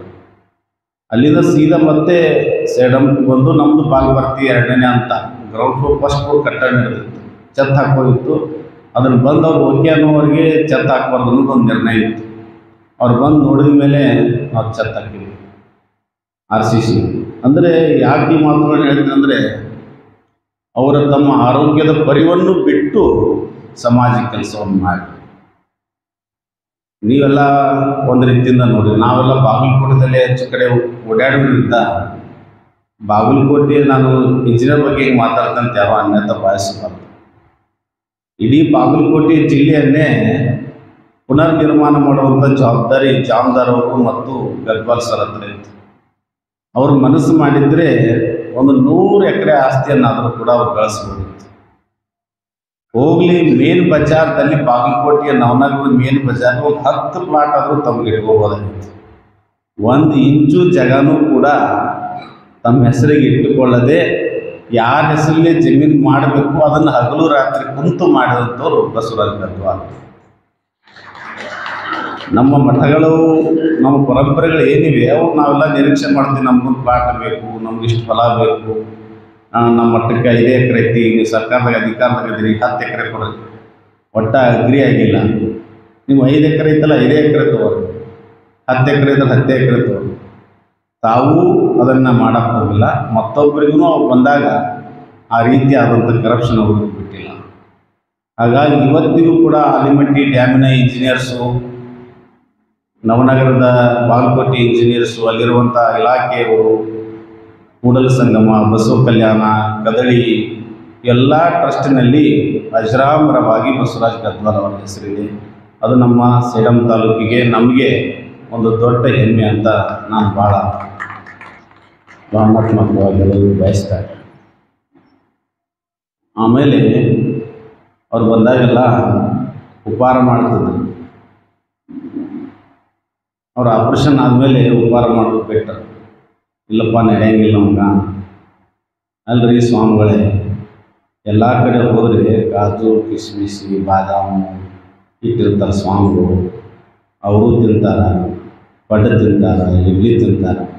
ನೀವೇನು ಬಂದಾಗ ಉಪ್ಪಿಟ್ಟು ಇಲ್ಲ ಸೂಸಲ ಹಾಕ್ತೀರಿ. ಅಲ್ರಿ ನಿಮ್ಗೆ ಇಷ್ಟ ಅಂತ ಸೂಸಲ ಮಾಡಿಸ್ತೀವಿ, ನಾವು ಬಜ್ಜಿ ಮಾಡಿಸ್ತೀವಿ ಅಂತಂದ್ರೆ ಏನು ಮಾಡೋದು? ಈಗ ಆಪ್ರೇಷನ್ ಮಾಡಿಸ್ಕೊಂಡ್ಬಿಟ್ಟು ಏನೋ ತಿನ್ನಪ್ಪಿಲ್ಲ, ಡಾಕ್ಟರ್ ಹೇಳ್ಬಿಟ್ರೆ ಬಂದಂತ. ಅಂದರೆ ಭಾಳ ಪ್ರಿಯವಾದಂಥ ಉಪಹಾರ ಒಗ್ಗರಣೆ, ಮಂಡಕ್ಕಿ, ಸೂಸಲ ಮತ್ತು ಮಿರ್ಚಿ ಬಜ್ಜಿ. 1 ತಾಸು ಕೂತ್ಕೊಂಡು ಹರಟಿ ಹೊಡೆದು ಹೇಳ್ತಿದ್ರು. ಕೊನೆಗೆ ಹೇಳ್ತಿದ್ರು, ಭಾಳ ಮಂದಿ ಎಲ್ಲ ಬಿಟ್ಟಿವಿ ಅಂತ ಹೇಳ್ತಾರೆ ರೀ, ಮುಂದೊಂದು ದೊಡ್ಡ ಪಾತ್ರೆ ಇಟ್ಕೊಂಡು ಕೂತಿರ್ತಾರೆ, ನಮಸ್ಕಾರ ಮಾಡಿದ್ರಲ್ಲ 500 ರೂಪಾಯಿ 1000 ರೂಪಾಯಿ ನೋಟ್ ಹಾಕಲಿ ಅಂತ ನಿರೀಕ್ಷೆ ಮಾಡ್ತಾರೆ ಸ್ವಾಮಿಗಳು. ಎಲ್ಲ ನೋಡಿ ತೆರೆ ಓಸು ಉದುರೇ ಹೋದವು ಹೊರತು ಯಾರೂ ಎತ್ತಲು ಬಸವಣ್ಣನಂತವ್ರು ಸಿಗಲಿಲ್ಲ. ಇನ್ನು ಸಿದ್ದೇಶ್ವರ ಹಬ್ಬಗಳದಾರ, ಅದನ್ನು ಮುಟ್ಟನೂ ಇಲ್ಲ. ಅವರೊಬ್ರು ಹಿಂಗೆ ಸಿಕ್ಕಾರ ಅನ್ನತಂದ್ರೂ ಹಿಂಗೆ ಮಾಡ್ತಾರೆ. ನಾನು ಕೊನೆಗೆ ಅಂದೀನಿ, ಗದ್ವಾಲ್ ಸರ್ ಹೇಳೋ ಮಾತು, ನೀವು ಹೀಗೆ ಮಾಡ್ಕೊಂಡು ಹೋದ್ರೆ ನಾವು ಹಿಂದಿರೋರು ಏನು ಮಾಡಬೇಕು? ನಮ್ಮದು ಹೊಟ್ಟೆ ದೊಡ್ಡದ, ಶಿಶು ಹೊಟ್ಟೆ ದೊಡ್ಡದ. ಹಿಂಗೆ ಮಾಡೋ ಬದಲಿ ಹಿಂಗೆ ಮಾಡಿರಿ, ನಮ್ಗರ ಕೊಟ್ಟೋಕ್ಕಾರ, ನಾವು ಅವ್ರಿಗೆ ಹಂಗೆ ತಿಂತೀವಿ ಅಂದರೆ ಅವರನ್ನು ನಗಿಸುವುದಕ್ಕಾಗಿ ಆ ಮಾತುಗಳನ್ನು ಹೇಳ್ತಿದ್ದೆ. ಭಾಳ ಅತ್ಯಂತ ಸಲಿಗೆ ಅಂತರಾತ್ಮಕ ಮಾತುಗಳನ್ನು ಸಿದ್ದೇಶ್ವರ ಅಪ್ಪ ಜೊತೆಗೆ ಗದ್ವಾಲ್ ಸರ್. ಇನ್ನು ಸನ್ಮಾನ್ಯರಾದಂಥ ಡಾಕ್ಟರ್ ನಾಗರೆಡ್ಡಿ ಪಾಟೀಲ್ ಅವ್ರ ಬಗ್ಗೆ ಹೇಳೋದು ಅಂದರೆ ನನಗೆ ಭಾಳ ಒಂದು ರೀತಿಯ ಕಷ್ಟದ ಕೆಲಸ. ಸರಿಸುಮಾರು 45 ವರ್ಷ ಸಂಸ್ಥೆಗೆ ನಿರಂತರವಾಗಿ ಸೇವೆಯನ್ನು ಕೊಟ್ಟವರು. ಮಕ್ಕಳ ಜೊತೆ ಮಕ್ಕಳಾಗಿ, ಶಿಕ್ಷಕರ ಜೊತೆಗೆ ಶಿಕ್ಷಕರಾಗಿ, ಪಿಯೂಸ್ ಕರ್ಮಚಾರಿಗಳ ಜೊತೆಗೆ ಕರ್ಮಚಾರಿಗಳಾಗಿ ಕೆಲಸವನ್ನು ಮಾಡಿದರು. ಅವರು ಜಮೀನಿನಿಂದ ಮನೆತನದಿಂದ ದೊಡ್ಡ ಗೌರವ. ಅದು ಸಹಜವಾಗಿ ಊಟ, ಸಹಜವಾದಂಥ ವಸತಿ ಅವ್ರಿಗೆ ಇರ್ತಿತ್ತು. ಏನೋ ಅದರಲ್ಲಿ ಭಾಳ ಸ್ಟ್ಯಾಂಡರ್ಡಿಟಿ ಏನಿರ್ತಿತ್ತು. ಎಲ್ಲರೂ ಎಲ್ಲಿರ್ತಾರೆ ಅವರು ಅಲ್ಲಿ ಇರ್ತಿತ್ತು. ಅದಾದ ಮೇಲೆ ಭಾಳ ಆತ್ಮೀಯವಾಗಿ ಮಾತನಾಡಿದಾಗ ಭಾಳಷ್ಟು ಮಂದಿ ಹೇಳಿದ್ರು. ಮಾತೃಚಾಯ ಕ್ಯಾಂಪಸ್ಸನ್ನು ಗೋಡೆಯನ್ನು ಕಟ್ಟುವಾಗ, ಗ್ರೌಂಡ್ ಮಾಡುವಾಗ ಸ್ವತಃ ಅವರೇ ಟ್ಯಾಕ್ಟರ್ ನಡೆಸ್ತಿದ್ರು. ಅವಾಗ ಅಲ್ಲಿ ಅವರು ಶಾಸಕರು ಆಗಿಬಿಟ್ಟಿದ್ರು. ಇವತ್ತು ಗ್ರಾಮ ಪಂಚಾಯತ್ ಮೆಂಬರ್ ಆದ ಅಂದ್ರೆ ಏನಾಗ್ತದೆ ನಿಮ್ಮೆಲ್ಲರಿಗೂ ಗೊತ್ತಿದೆ. ಶಾಸಕ ಆಗಿ ಮಾಜಿ ಆದಂಥವ್ರು ಅವರೇ ಸ್ವತಃ ಟ್ಯಾಕ್ಟ್ರಿ ನಡೆಸೋರು, ಟ್ಯಾಕ್ಟ್ರಿ ಕಲ್ಲು ಹಾಕೋದು, ಎತ್ತಿ ಹಾಕಂತ ಹೇಳೋದು ಬೇರೆ, ಅವರೇ ಸ್ವತಃ ಹಾಕೋದು, ಮಣ್ಣು ತುಂಬಿ ಹಾಕೋದು. ಅದರ ಜೊತೆಗೆ ಮುಂಜಾನೆ 10 ಗಂಟೆ ಬಂದರೆ ಸಂಜೆ 5 ಗಂಟೆ 6 ಗಂಟೆ, ಅನಿವಾರ್ಯತೆ ಬಂದರೆ ರಾತ್ರಿ ಎಲ್ಲ ಜೆ ಡಿ ಆಫೀಸ್ಗಳಿಗೆ, ಬೇರೆ ಬೇರೆ ಕಚೇರಿಗಳಿಗೆ, ಪರೀಕ್ಷೆ ಇದ್ದಾಗಲ್ಲ, ಮಕ್ಕಳು ಟೂರ್ ಹೋದಾಗೆಲ್ಲ 15-16 ಬಸ್ಗಳು ಸಂಚಾರ ಮಾಡ್ತವೆ ಪ್ರತಿನಿತ್ಯ ಸಿಟಿಯಲ್ಲಿ. ದಿನ ಸಂಜೆಗೆ ಅದರ ಮುಖ್ಯಸ್ಥರಿಗೆ ಫೋನ್ ಮಾಡಿ ಎಲ್ಲ ಬಸ್ಸಿನ ವ್ಯವಸ್ಥೆ ಏನದ, ಡಿಸೈನ್ ಹ್ಯಾಂಗ್ ಮೇಂಟೈನ್ ಮಾಡಕತ್ತೀವಿ, ಗ್ರೀಸ್ ಆಗೈತಿಲ್ವ, ಆಯಿಲಿಂಗ್ ಆಗೈತಿಲ್ವ, ಪ್ರತಿಯೊಂದನ್ನು ಎನ್ಕ್ವೈರಿ ಮಾಡ್ತೀವಿ. ಅದು ಈಗನೂ ಇದ್ದಿಲ್ಲ ಅಂತಿಲ್ಲ.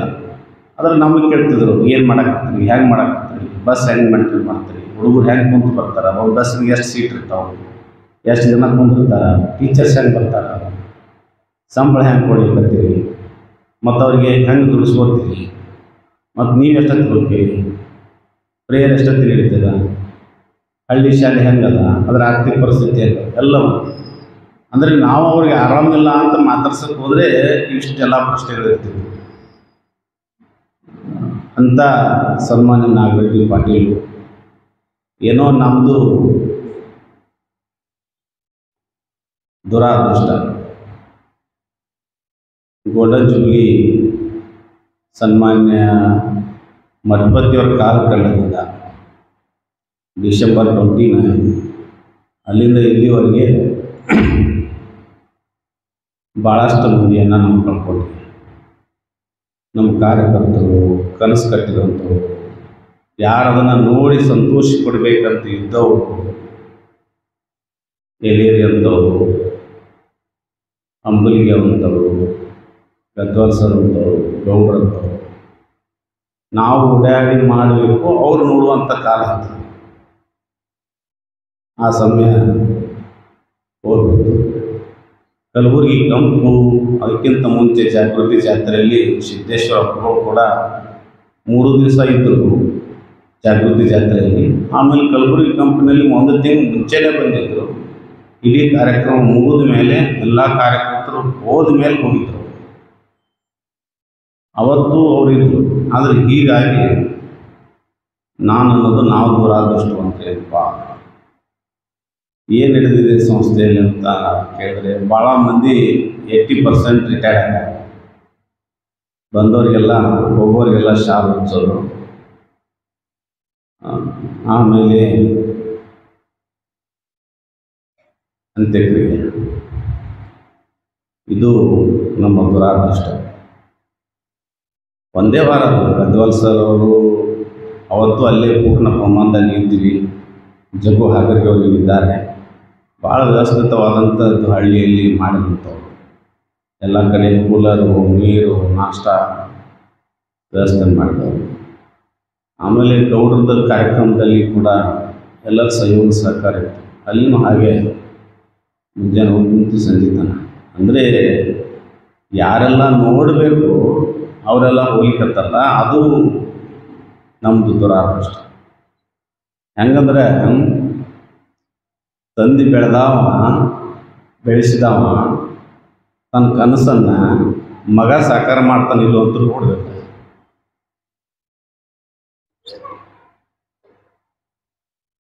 ಡಾಕ್ಟರ್ ನಾಗರೆಡ್ಡಿ ಪಾಟೀಲ್ರ ಒಂದು ನೋಡಿ, ನಮ್ಮ ಭಾಳಷ್ಟು ಜನರಿಗೆ ಭಾಳಷ್ಟು ಅನುಭವಗಳಾಗಿವೆ. ಅದರಲ್ಲಿ ನಾನು ಒಂದು 3 ಅನುಭವ ಹೇಳ್ಬೋದು. ನಾನು ಅವರು ವೈಯಕ್ತಿಕ ನನಗೆ ಒಂದು ರೋಲ್ ಮಾಡಲು ನಾಗರೆಡ್ಡಿ ಪಾಟೀಲ್ ಅಂತಂದ್ರೆ ನಾನು ಐಕಾನ್, ಒಂದು ರೋಲ್ ಮಾಡಲ್ ಅಂತ. ನನಗೆ ನನ್ನ ತಾಯಿಯವರು ಒಂದು ಮಾತು ಹೇಳ್ತಿದ್ರು. ನಾನು ಬಸವ ಜಯಂತಿ ಹುಟ್ಟಿದೆ. ಬಸವ ಜಯಂತಿ ಹುಟ್ಟಿದ್ರೆ ನಮ್ಮ ತಾಯಿ ಅಂದರು, ನೀನು ಬಸವ ಜಯಂತಿ ಹುಟ್ಟಿದಪ್ಪ, ಬಸವಣ್ಣನ ಒಂದು ವಚನಗಳು ಯಾವುದೋ ಒಂದು ಸ್ಟಿಕಾನ್ ಮಾಡು ಅಂತ ಹೇಳಿದೆ. ಅದಕ್ಕೆ ನನ್ನ ತಾಯಿಗೆ ಹೇಳಿದೆ, ನೀನೇ ಒಂದು ಹೇಳುವ ಭಾಳಷ್ಟು ವಚನಗಳು, ಯಾವ ವಚನ ಅಂತ ನಾನು ಕಳಬೇಡ ಅಂತ ಒಂದು ವಚನ ಅದ, ಅದ್ರ ಮೇಲೆ ಸ್ಟಿಕಾನ್ ಆಗುವಂಥದ್ದು. ಓಕೆ ಅಂದೆ. ಅಲ್ಲಿಂದ ಒಂದು ಮಾತು ಹೇಳಿದ್ರು ಅಂದರೆ, ಇನ್ನೊಂದು ನಿನ್ನ ಜೀವನದಲ್ಲಿ ಅನೇಕರೇನಪ್ಪ ಅಂದ್ರೆ ನ್ಯಾಷನಲ್ ಹೀರೋಗಳ, ರಾಷ್ಟ್ರ ಪ್ರೇಮಿಗಳ, ಫ್ರೀಡಮ್ ಫೈಟರ್ಸ್ ಅದ, ಯಾರಿಗಿನೊಬ್ಬರಿಗೆ ಐಡಲ್ ಒಂದು ಐಕಾನ್ ಅಂತ ಇಟ್ಕೋ ಅಂತಂದು. ಅದಕ್ಕೆ ನಾ ಏನು ಮಾಡಿದೆ, ನಾನು ಆ ಕಡೆ ಯಾವುದು ನೋಡಲಿಲ್ಲ. ನಾನು ಡಾಕ್ಟರ್ ನಾಗರೆಡ್ಡಿ ಪಾಟೀಲ್ ತಿಳ್ತೀನಿ ಇಲ್ಲೇ ನಮ್ಗೆಲ್ಲೆಗೆ ಏನೋ ಈತನೇ ಒಳ್ಳೆಯ ಮನುಷ್ಯ ಅಂತ ತಿಳ್ಕೊಂಡು ಅವಾಗ ನಾ ಇವತ್ತು ಫಸ್ಟ್ ಟೈಮ್ ಹೇಳ್ತಾ ಇದ್ದೀನಿ. ನಾನು ಸುದರ್ಶನ್ ರೆಡ್ಡಿಗೆ ಹೇಳಿಲ್ಲ, ಯಾರಿಗೆ ಹೇಳಿಲ್ಲ. ಭಾಳ ಬೆಸ್ಟ್ ಮಾಡಿದವಪ್ಪ, ಭಾಳ ಒಳ್ಳೆ ಮನುಷ್ಯನ, ಅಂಥ ಇನ್ಸ್ಕೋಬೇಕು, ಭಾಳ ಬೆಸ್ಟ್ ಮಾಡಿದೆ ಅಂತ ಅಂದ್ರೆ ನಂದೊಂದು ಭಾವನೆ ವ್ಯಕ್ತ ಮಾಡ್ತೀನಿ. ಅಲ್ಲಿದವರು ರಾಜಕಾರಣಿದಾಗ ಬಂದರು, ಹೊಸತ ಯೂನಿಯನ್ ಲೀಡರ್ ಆದರು, ಲಯನ್ಸ್ ಕ್ಲಬ್ದು ಅದು ಇವೆಲ್ಲ ಘಟನೆಗಳು ಒಂದೊಂದು 2 ನಿಮಿಷ ಹೇಳಿ ಮುಗಿಸ್ತೀನಿ. ಮೊದಲನೇದು ಅವರು ರಾಜಕಾರಣಿದಾಗ ಬಂದಾಗ ನಾನು ಅವ್ರ ವಿರುದ್ಧ ಕೆಲಸ ಮಾಡಿದೆ. ಅಂದ್ರೆ ರಿವೆಂಜ್ ಪಾರ್ಟೀಸ್ ಇರಲಿಲ್ಲ ಅವ್ರ ಬಳಿ. ನಾ ಇದ್ರೂ ನನಗೇನಪ್ಪ ಅಂದ್ರೆ ಅಸಹ್ಯ ಮಾಡಲಿಲ್ಲ, ನನಗೆ ಅಸಹ್ಯ ಅಂತ ನೋಡ್ಕೊಲಿಲ್ಲ ಅವ್ರು. ಅವಾಗ ಇಂಥ ಪರಿಸ್ಥಿತಿ ಇದ್ದು ನಿಮ್ಗೆ ಹೇಳಿದ ಅವಾಗ ಅವ್ರ ವಿರುದ್ಧ ಶೇರ್ಖಾನ್ ಸಾಹೇಬರು ನಿಂತಿರು. ಆದರೆ ಮುಸ್ಲಿಮರು ಮ್ಯಾಕ್ಸಿಮಮ್ ಮುಸ್ಲಿಮರು ಡಾಕ್ಟರ್ ನಾಗರೆಡ್ಡಿ ಪಾಟೀಲ್ ಹಾಕಿದ್ರು ಶೇರ್ಖಾನ್ ವಿರೋಧ ಮಾಡೋದು. BJPದಾಗಿದ್ದು ಮುಸ್ಲಿಮರು ಮ್ಯಾಕ್ಸಿಮಮ್ ಆಗ್ಬೇಕಂತಲ್ಲ ಭಾಳ ದೊಡ್ಡ ಕೆಲಸ ಇದು. ಅಂಥದ್ರಲ್ಲಿ ಏನಪ್ಪ ಅಂತಂದ್ರೆ ಅವರು ಅನೇಕ ಮುಸ್ಲಿಮ್ರಿಗೆ ಎಂತಾರೆ ಜಾತಿ ನಾವು ಹೇಳ್ತಿದ್ದೆವು, ನೀವೆಂತ ಮುಸ್ಲಿಮ್ರಪ್ಪ, ನಿಮ್ಮ ಜಾತಿಯವನಿಂತ ನೀವು ಯಾಕೆ ಓಟ್ ಹಾಕಂಗಿಲ್ಲ ಅಂದರೆ वो मत बोलो सो हमारे जाति मत सिखाओ हमारे को, वो अच्छा आदमी है उसको डालते. ಈ ರೀತಿ ನಾನೇ ಬಯಸ್ಕೊಂಡು ಆ ಟೈಮಿಗೆ ಅಲ್ಲಿದ ಒಂದು ರಾಜಕಾರಣಿದಾಗ ಅವರು MLA ಆದಾಗ ಒಂದು ಘಟನೆ. ಅವ್ರು MLA ಆದಾಗ ಇಲ್ಲಿ ವಾಸವತದ್ದು ಪ್ಲ್ಯಾಂಟ್ ಬೀಳ್ತಾ ಇತ್ತು. ಅದ್ರಾಗೆಲ್ಲ ಎಕ್ವಿಷನ್ ಇತ್ತು, ಲ್ಯಾಂಡ್ ಎಕ್ವಿಷನ್ ಇತ್ತು. ಆ ಲ್ಯಾಂಡ್ ಎಕ್ವಿಷನ್ದಾಗ ಅವಾಗ ಇಂಜಳಿ ಏನಪ್ಪ ಅಂದ್ರೆ 500 ರೂಪಾಯಿ ಎಕರೆ, ಚಲೋ ಹೊಲಗಳು 1000 ರೂಪಾಯಿ ಎಕರೆ ಇತ್ತು. ಅವಾಗ ಆ ಪ್ಲ್ಯಾಂಟ್ ಬಿಡೋ ಮುಂದೆ ಸರ್ವೆ ಮಾಡೋ ಮುಂದೆ ನನ್ನ ಹೊಲದಾಗೆ ಒಂದು 10 ಎಕರೆ ಲ್ಯಾಂಡ್ ಬಡಾವಿದ್ದಲ್ಲಿ ಸರ್ವೆ ಮಾಡಿದ್ರು. ನನಗೆ ಗೊತ್ತಿತ್ತು ಯಾವ ಲ್ಯಾಂಡಿಗೆ ಹೋಗ್ತು ಅಂತ. ಕೆಲವು ಮಂದಿಗೆಲ್ಲ 500 ರೂಪಾಯಿ ಇಂಜಳಿ ಹೊಲಗಳು ಇಸ್ಕೊಟ್ಟಿಲ್ಲ. ಯಾಕಂದ್ರೆ ನಾ ತೊಗೋತಿದ್ರೆ ನನಗರೆ ಸೀಲಿಂಗ್ ಇತ್ತು, 54 ಎಕರೆಗಿಂತ ಜಾಸ್ತಿ ನಾ ಇಟ್ಕೋಬಾರ್ದು. ಅಂಥದ್ರಲ್ಲಿ ಆವಾಗ 500-1000 ರೂಪಾಯಿ ಇತ್ತು ಲ್ಯಾಂಡ್ ವ್ಯಾಲ್ಯೂ. ನಾಗರೆಡ್ಡಿ ಗೌಡರು 7800 ಲೆಕ್ಕದ ಮೇಲೆ ನಮ್ಗೆ ಕಂಪನ್ಸೇಷನ್ ಇಸ್ಕೊಟ್ರು. ಅವಾಗ 2000-3000 ಕೊಟ್ಟರೆ ಸಾಕಪ್ಪ ಅಂತಿದ್ದೇವೆ ನಾವು. ಅಂಥದ್ದು ರಾಜಿ ಮಾಡ್ಕೊಲಾರ್ದೆ ರೈತರ ಪರ ನಿಂತು ಒಂದು ಪ್ರಾಮಾಣಿಕ ವ್ಯಕ್ತಿತ್ವ ಅಂತಂದ್ರೆ ಡಾಕ್ಟರ್ ನಾಗರೆಡ್ಡಿ ಪಾಟೀಲ್. ಅಲ್ಲಿದ್ದು ಇದು ಪ್ರಾಮಾಣಿಕತೆ ಆಯಿತು.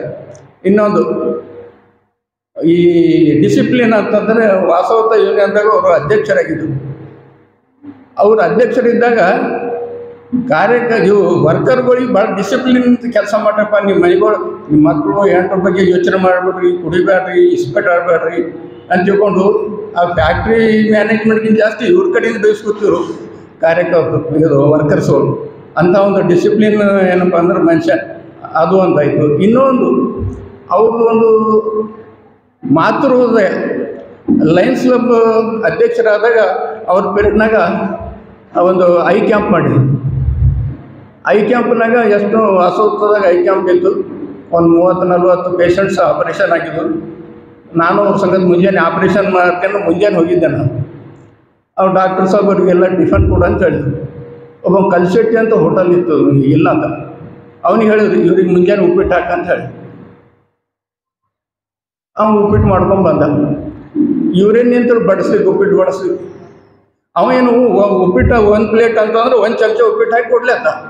ಅವನಿಗೆ ಬೇಯ್ದು 40 ಮಂದಿ ಪೇಷಂಟ್ಗೆ 10 ಮಂದಿ ಬರಬಾರಂಡು ಉಪ್ಪಿಟ್ಟು. ಅರೆ ಇದೇನು ರೀ ಗೌಡ್ರಿಂದ ಅವೆಲ್ಲ ಹುಚ್ಚತ್ ಮಾತಾಡು ಹಾಕವು, ಏನು ಉಪವಾಸ ಇರ್ತಾರೋ ಅವ್ರಿಗೆ ಆಪ್ರೇಷನ್ ಆಗಿ ಹಾಕಂತ ತಿಳ್ಕೊಂಡು ನಾನು ಗೌಡ್ರಿ ಒಂದು ಪ್ಲೇಟ್ ಉಪ್ಪಿಟ್ಟು ಮಾಡ್ಕೊಂಬಂದಾನೆ, ಮತ್ತೆ ಮಾಡ್ಕೊಂಬಂತ ಹೇಳೋದು ಅಂದ್ರೆ ಒಂದು ಮಾತೃ ಹೃದಯ ಡಾಕ್ಟರ್ ನಾಗರೆಡ್ಡಿ ಪಾಟೀಲ್ ಬಂದಿತ್ತು. ಇಂಥ ಅನೇಕ ಪ್ರಸಂಗಗಳು ಆಯಿತಾ. ಅವ್ರದ್ದು ಒಂದು ವಾಣಿ ಹಿಂಗಿತ್ತು, ಇನ್ನೊಬ್ಬರಿಗೆ ಏನಪ್ಪ ಅಂತಂದ್ರೆ ನೋಯಿಸ್ತಿಲ್ಲ.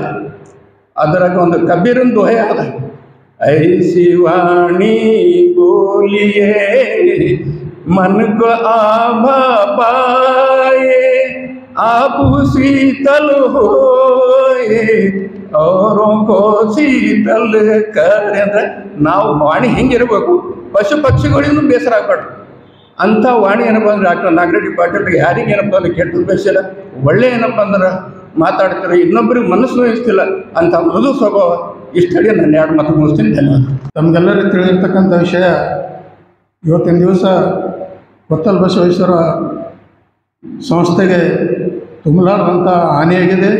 ಈ ಒಂದು ಸನ್ನಿವೇಶದಲ್ಲಿ ಒಂದು ಘಟನೆಯನ್ನು ನಾನು 1997-98ರಲ್ಲಿ ಅಖಿಲ ಭಾರತ ವೀರಶೈವ ಮಹಾಸಭೆ ಭೀಮಣ್ಣ ಖಂಡ್ರೆಯವರ ಸಮ್ಮುಖದಲ್ಲಿ ಕೂಡಲ ಸಂಗಮದಲ್ಲಿ ಈ ಸ್ವಾಮೀಜಿಗಳ ಹಾಗೂ ವಿರಕ್ತ ಮಠದ ಸ್ವಾಮೀಜಿಗಳಿಗೆ ಹಾಗೂ ಮಠಾಧೀಶರಿಗೆ ಭಿನ್ನಾಭಿಪ್ರಾಯ ಇತ್ತು. ಇಡೀ ರಾಜ್ಯಾದ್ಯಂತ ಕೂಡಲ ಸಂಗಮದಲ್ಲಿ ಈ ಗದ್ವಾಲ್ ಅವರು ಮತ್ತು ಜಾಮದಾರ್ ಅವರು ಉಭಯತರು ಇಬ್ಬರು ಕೂಡಿ ಒಂದು ಐಕ್ಯ ಮಂಟಪ ಅಂದರೆ ಬಸವ ಮಂಟಪ ಅಂಥೇಳಿ ನಿರ್ಮಾಣ ಮಾಡಿರ್ತಕ್ಕಂಥ ಆ ವೇದಿಕೆಯಲ್ಲಿ ನಮ್ಮ ಕಾರ್ಯಕ್ರಮ ಇತ್ತು. ಆ ವೇದಿಕೆ ಹೇಗಿತ್ತಂದ್ರೆ ಈ ಒಂದು ತಾವೆಲ್ಲ ಇಡ್ತೀವಲ್ಲ ಈ ದೀವಿಗೆ ಸಮಯ ಅಂತೀವಲ್ಲ ನಾವು, ದೊಡ್ಡ ದೀಪ, ಆ ಪ್ರಕಾರ ಕೂಡಲಿಕ್ಕೆ ಸ್ಥಳ ಸುಮಾರು 4000 ಜನರ ಆಸನದ ವ್ಯವಸ್ಥೆ ಇದ್ದರೂ ಕೂಡ ಆ ದೇವಿ ಎತ್ತರಿನ ಪ್ರಕಾರ ಅಲ್ಲಿ ಫ್ಯಾನಿನ ವ್ಯವಸ್ಥೆ ಇಲ್ಲ, ಲೈಟಿನ ವ್ಯವಸ್ಥೆ ಇಲ್ಲ, ಸುಮಾರು 4 ಜನರು ಆಸೀನ ಮಾಡ್ತಕ್ಕಂಥ ಒಂದು ವ್ಯವಸ್ಥೆ ಅಲ್ಲಿ. ಅದರ ಹೆಸರು ಬಸವ ಮಂಟಪ ಅಂತೇಳಿ ಕೂಡಲ ಸಂಗಮದಲ್ಲಿ ನಾವು ಮೊದಲನೇದಾಗಿ ಅವತ್ತಿನ ದಿವಸ ಈ ಸೇಡಂ ತಾಲೂಕಿನ ವೀರಶೈವ ಮಹಾಸಭೆ ಕಾರ್ಯದರ್ಶಿ ಆಗಿದ್ದೆ. ಆ ಸಮಯದಲ್ಲಿ ನಮ್ಮ ಹೊಸಳ್ಳಿ ಸಿದ್ದಣ್ಣಗೌಡರು ಅಧ್ಯಕ್ಷರಿದ್ದರು. ಭೀಮಣ್ಣ ಖಂಡ್ರೆ ಅವರು ದೇವರಾವ್ ನಾಡೇಪಲ್ಲಿ ಅವ್ರ ಮುಖಾಂತರ ಸೇಡಂನಿಂದ ಕನಿಷ್ಠ ನೀವು 2 ಬಸ್ಸು ಅಥವಾ ಒಂದು 10 ಜೀಪರು ಕಡ್ಡಾಯವಾಗಿ ಬರಲೇಬೇಕಂತೇಳಿ ನಿರ್ದೇಶನ ಮಾಡಿದರು. ಆ ಸಮಯದಲ್ಲಿ ನಾವು ಹೋಗಿ ಆ ಒಂದು ಅವರ ನಿರ್ಮಾಣ ಮಾಡಿರ್ತಕ್ಕಂಥ ಭವನ ಹಾಗೂ ಅವರನ್ನು ವೈಯಕ್ತಿಕವಾಗಿ ಭೇಟಿಯಾಗಿರ್ತಕ್ಕಂಥ ಸಂದರ್ಭದಲ್ಲಿ ಇದೆಲ್ಲ ಕಾರಣ ನಮ್ಮ ಕೊತ್ತಲ ಬಸವೇಶ್ವರ ಸಂಸ್ಥಾನದ ಮಡೆಯೊಳ ಪೂಜೆ ಅವರ ಆಶ್ರಯ, ಅವ್ರ ಆಶೀರ್ವಾದದಿಂದ ನಾ ಇಲ್ಲಿಗೆ ಬೆಳೀಲಿಕ್ಕೆ ಸಾಧ್ಯ ಆಯಿತು ಅಂತೇಳಿ ಅವರು ವೈಯಕ್ತಿಕವಾಗಿ ಅವತ್ತಿನ ದಿವಸ ನೆನಪು ಮಾಡಿಕೊಂಡ್ರು.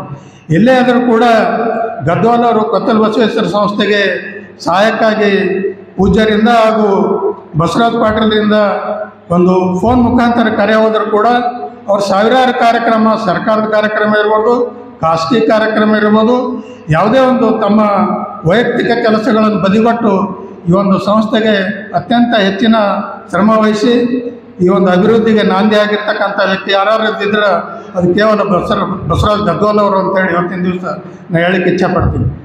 ಮೂಲತಃ ನಮ್ಮ ಕರ್ನಾಟಕ ರಾಜ್ಯದಲ್ಲಿ ಅವರು PWD ಇಲಾಖೆಯಲ್ಲಿ ಹೆಚ್ಚಿನ ಕಾರ್ಯಕ್ರಮ ಮಾಡಿದರು.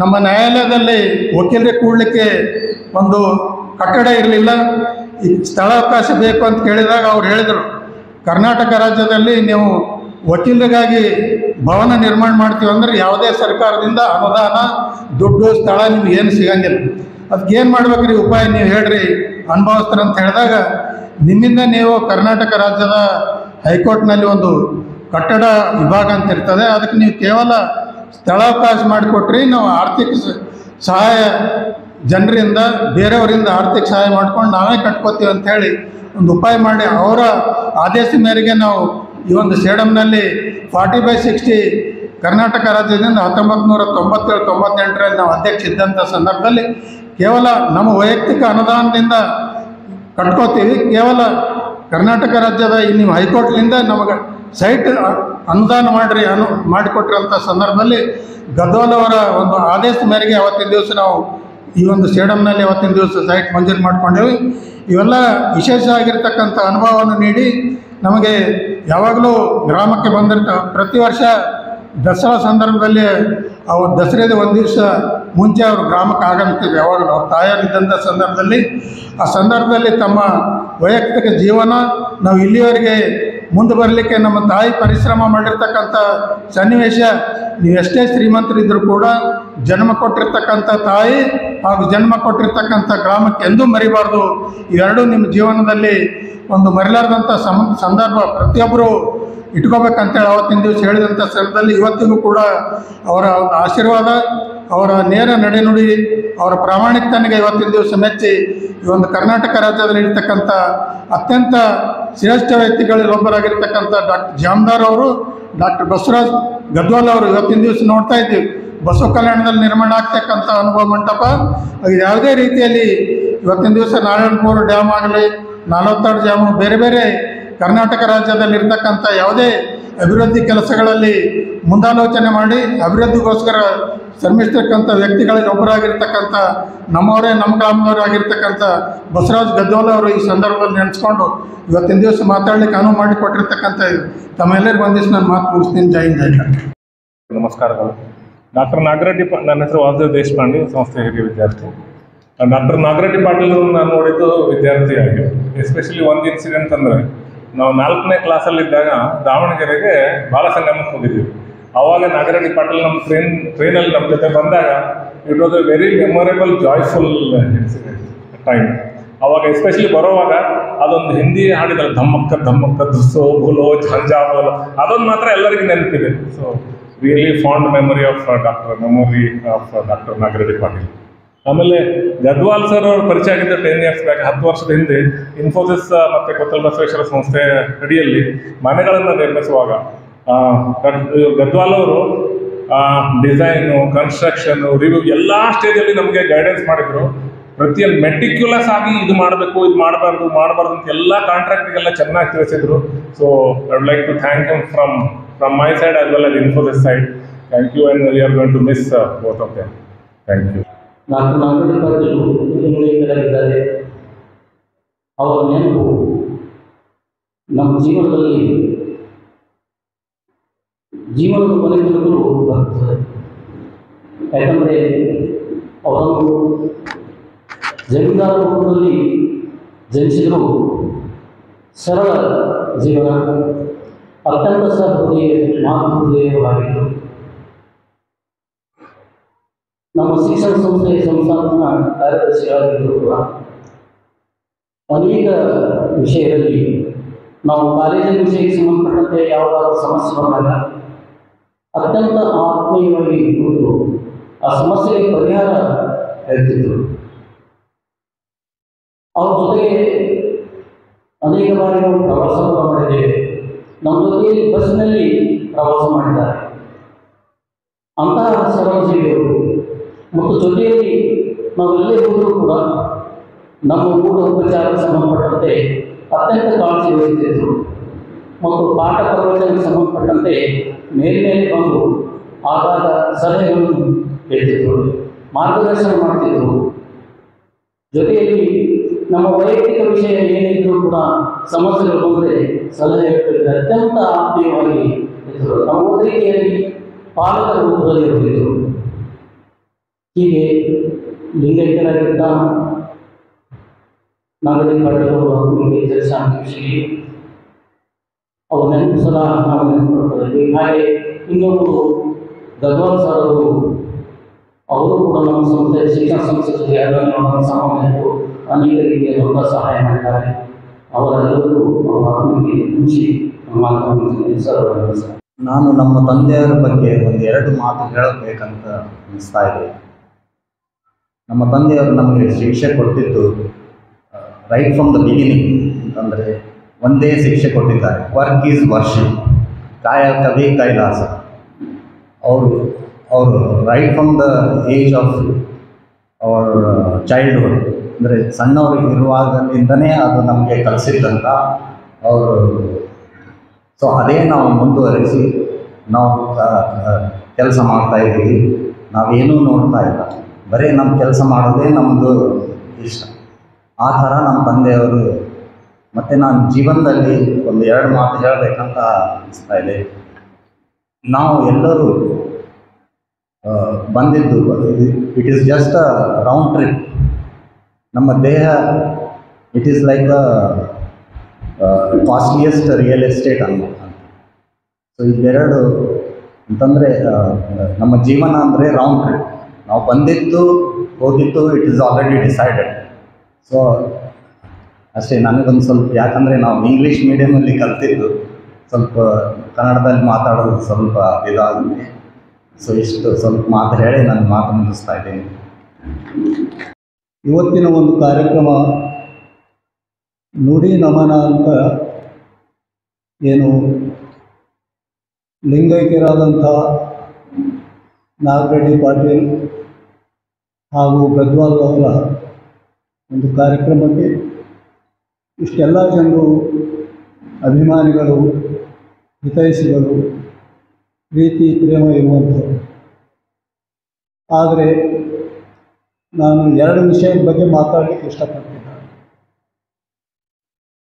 ಕೊತ್ತಲ ಬಸವೇಶ್ವರ ಶಿಕ್ಷಣ ಸಂಸ್ಥೆಯಲ್ಲಿ ಇವರು ಕಾರ್ಯದರ್ಶಿಗಳಾಗಿದ್ದು ಹೇಗಿದ್ದರು ಅನ್ನೋದು ಒಂದು. ಇವರ ಈ ಒಂದು ಪರಿವಾರದಲ್ಲಿ, ಕುಟುಂಬದಲ್ಲಿ ಅಷ್ಟೆಲ್ಲ ಜನರ ಜೊತೆಗೆ ಹೇಗಿದ್ರಲ್ಲ. ಮೊದಲನೇದಾಗಿ ಕೊತ್ತಲ್ ಬಸವೇಶ್ವರ ಶಿಕ್ಷಣ ಸಂಸ್ಥೆಯಲ್ಲಿ ಸ್ಥಾಪನೆ ಆದಾಗಿನಿಂದ ಇಲ್ಲಿವರೆಗೆ ಸುಮಾರಾಗಿ 70 ವರ್ಷಗಳವರೆಗೆ ಇದ್ದು, ಕೊನೆಯ ಒಂದು 74 ವರ್ಷ ಇದ್ದಾಗೆ ಅವರ ಸೇವೆ ಅವಿಸ್ಮರಣೀಯದ. ಅಷ್ಟು ಸಮಯ ಕೊಟ್ಟು, ಅಷ್ಟು ತಾಳ್ಮೆಯಿಂದ ಅಷ್ಟೆಲ್ಲ ಜನರಿಗೆ ಒಂದೇನು ಹೋಗ್ತಿದ್ರು. ಅದಕ್ಕೆ ಕಾರಣಭೂತರಂದರೆ ನಮ್ಮ ಬಸವರಾಜ ಪಾಟೀಲ್ ಅವರು. ಯಾಕಂದರೆ ಅಲ್ಲಿ ಅನಿವಾರ್ಯ ಅದು ಹಾಗೇ ಇರಬೇಕಾಗ್ತದೆ. ನಾನು ಹೇಗಿದ್ದರೂ ಕೂಡ ಅವ್ರ ಜೊತೆಗೆ ಹೊಂದಾಣಿಕೆ ಮಾಡ್ಕೊಂಡಿರ್ಬೇಕಾಗ್ತದೆ. ಯಾಕಂದರೆ ಅವ್ರ ಸ್ವಭಾವನೇ ಹಾಗದ, ಅದ್ರ ಹಾಗೆ ನಡೆಯಬೇಕು ಅವರು. ಆದರೆ ಕೆಲವು ಸಲ ಅವರು ಒಂದು ಮೀಟಿಂಗ್ ಕರೆದಾಗ, ಏನಾದರೂ ಸಮಸ್ಯೆ ಇದ್ದಾಗ ಬಸವರಾಜ ಪಾಟೀಲ್, ನಾಗರೆಡ್ಡಿ ಪಾಟೀಲ್ ಇಬ್ಬರು ಕೂಡಿ ಮಾತಾಡೋರು. ಆದರೆ ಇವ್ರ ಮನಸ್ಸಿನಲ್ಲಿ ಇದ್ದದ್ದು ಹೇಳಿದರೆ ಅವರಿಗೆ ಒಂದು ವೇಳೆ ಅದು ಸರಿ ಅನಿಸ್ಲಿಲ್ಲ ಅಂದರೆ ಅವರು ಇದು ಸರಿ ಅನಿಸ್ಲಿಲ್ಲ ಅಂತ ಹೇಳ್ತಿದ್ದಿಲ್ಲ, ಅವರು ಮೌನವಾಗಿರ್ತಿದ್ರು. ಅಂದರೆ ಇವರು ಸ್ವಲ್ಪ ಹೊತ್ತು ತಾಳಿದ ಮೇಲೆ ಸ್ವಲ್ಪ ಹೊತ್ತು ತಡೆದು, ಹೌದು ನೀವು ಹೇಳೋದು ನೀವು ಅದು ಮಾಡೋಣ ಅಂತ ಹೇಳ್ತೀವಿ ಪಾಟೀಲ್ ಅವರು. ಅಂದರೆ ಅಂಡರ್ಸ್ಟ್ಯಾಂಡ್ ಹೆಂಗಿತ್ತಂದರೆ ಇವ್ರದ್ದು ಇಬ್ಬರದು ಒಂದು ಭಾಳ ಸೋಜಿಗವಾದಂಥದ್ದು. ಹಾಗೆಯೇ ಇಷ್ಟು ವರ್ಷ ಅವರು ಮಾಡ್ಕೊಂಡು ಬಂದಿದ್ದಾರೆ. ಅದು ಒಂದು ಅವಿಸ್ಮರಣೀಯವಾದಂಥ ಕುಟುಂಬದಲ್ಲಿ ಇಷ್ಟು ದೊಡ್ಡ ಕುಟುಂಬದ ಸುಮಾರಾಗಿ 18-20 ಜನ ಇದ್ದಾರೆ. ನಮ್ಮ ತಾಲೂಕದಲ್ಲಿ ಯಾರೆಲ್ಲ ಇದ್ದೀವಿ ನಾವು ಇಲ್ಲ. ಆದರೆ ಹೇಗಿದ್ದರು ಅನ್ನೋದಕ್ಕಿಂತ ನಾನು ಭಾಳ ಸಲ ಮನೆಗೆ ಹೋಗ್ತಿದ್ದೆ, ಭಾಳ ಸಲ ಎಲ್ಲರೂ ಭೇಟಿ ಆಗ್ತಿದ್ರು. ಅವ್ರ ತಮ್ಮಂದಿರೇ ಆಗಲಿ, ಅವ್ರ ಮಕ್ಕಳೇ ಆಗಲಿ, ಅವ್ರ ಮೊಮ್ಮಕ್ಕಳೇ ಆಗಲಿ, ಸೊಸೆಯಂದಿರೇ ಆಗಲಿ, ಮನೆಯವರು ನಮ್ಮ ಸಹೋದರಿ ಸುಮಿತ್ರ ಮನೆ ಅವರೇ. ಆದರೆ ಅವರು ಎಷ್ಟು ಸೂಕ್ಷ್ಮವಾಗಿ ನಡ್ಕೊತಿದ್ರು ಅಂದರೆ ಬರೀ ಕಣ್ಣಿನ ನಿಸಾರ, ತುಟಿ ನಿಸಾರದಲ್ಲಿ ಇರ್ತಿದ್ರು ಅವರು. ಅಂದರೆ ಇದು ಯಾರನ್ನೂ ನಾವು ಮಾಡಲಿಕ್ಕೆ ಸಾಧ್ಯ ಆಗೇನು ಇಲ್ಲ.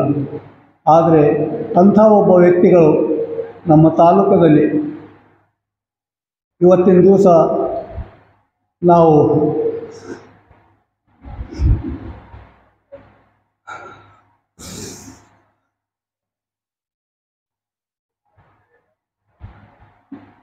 ನಮ್ಮನ್ನು ಅಗಲಿ ಹೋಗಿದ್ದಾರೆ.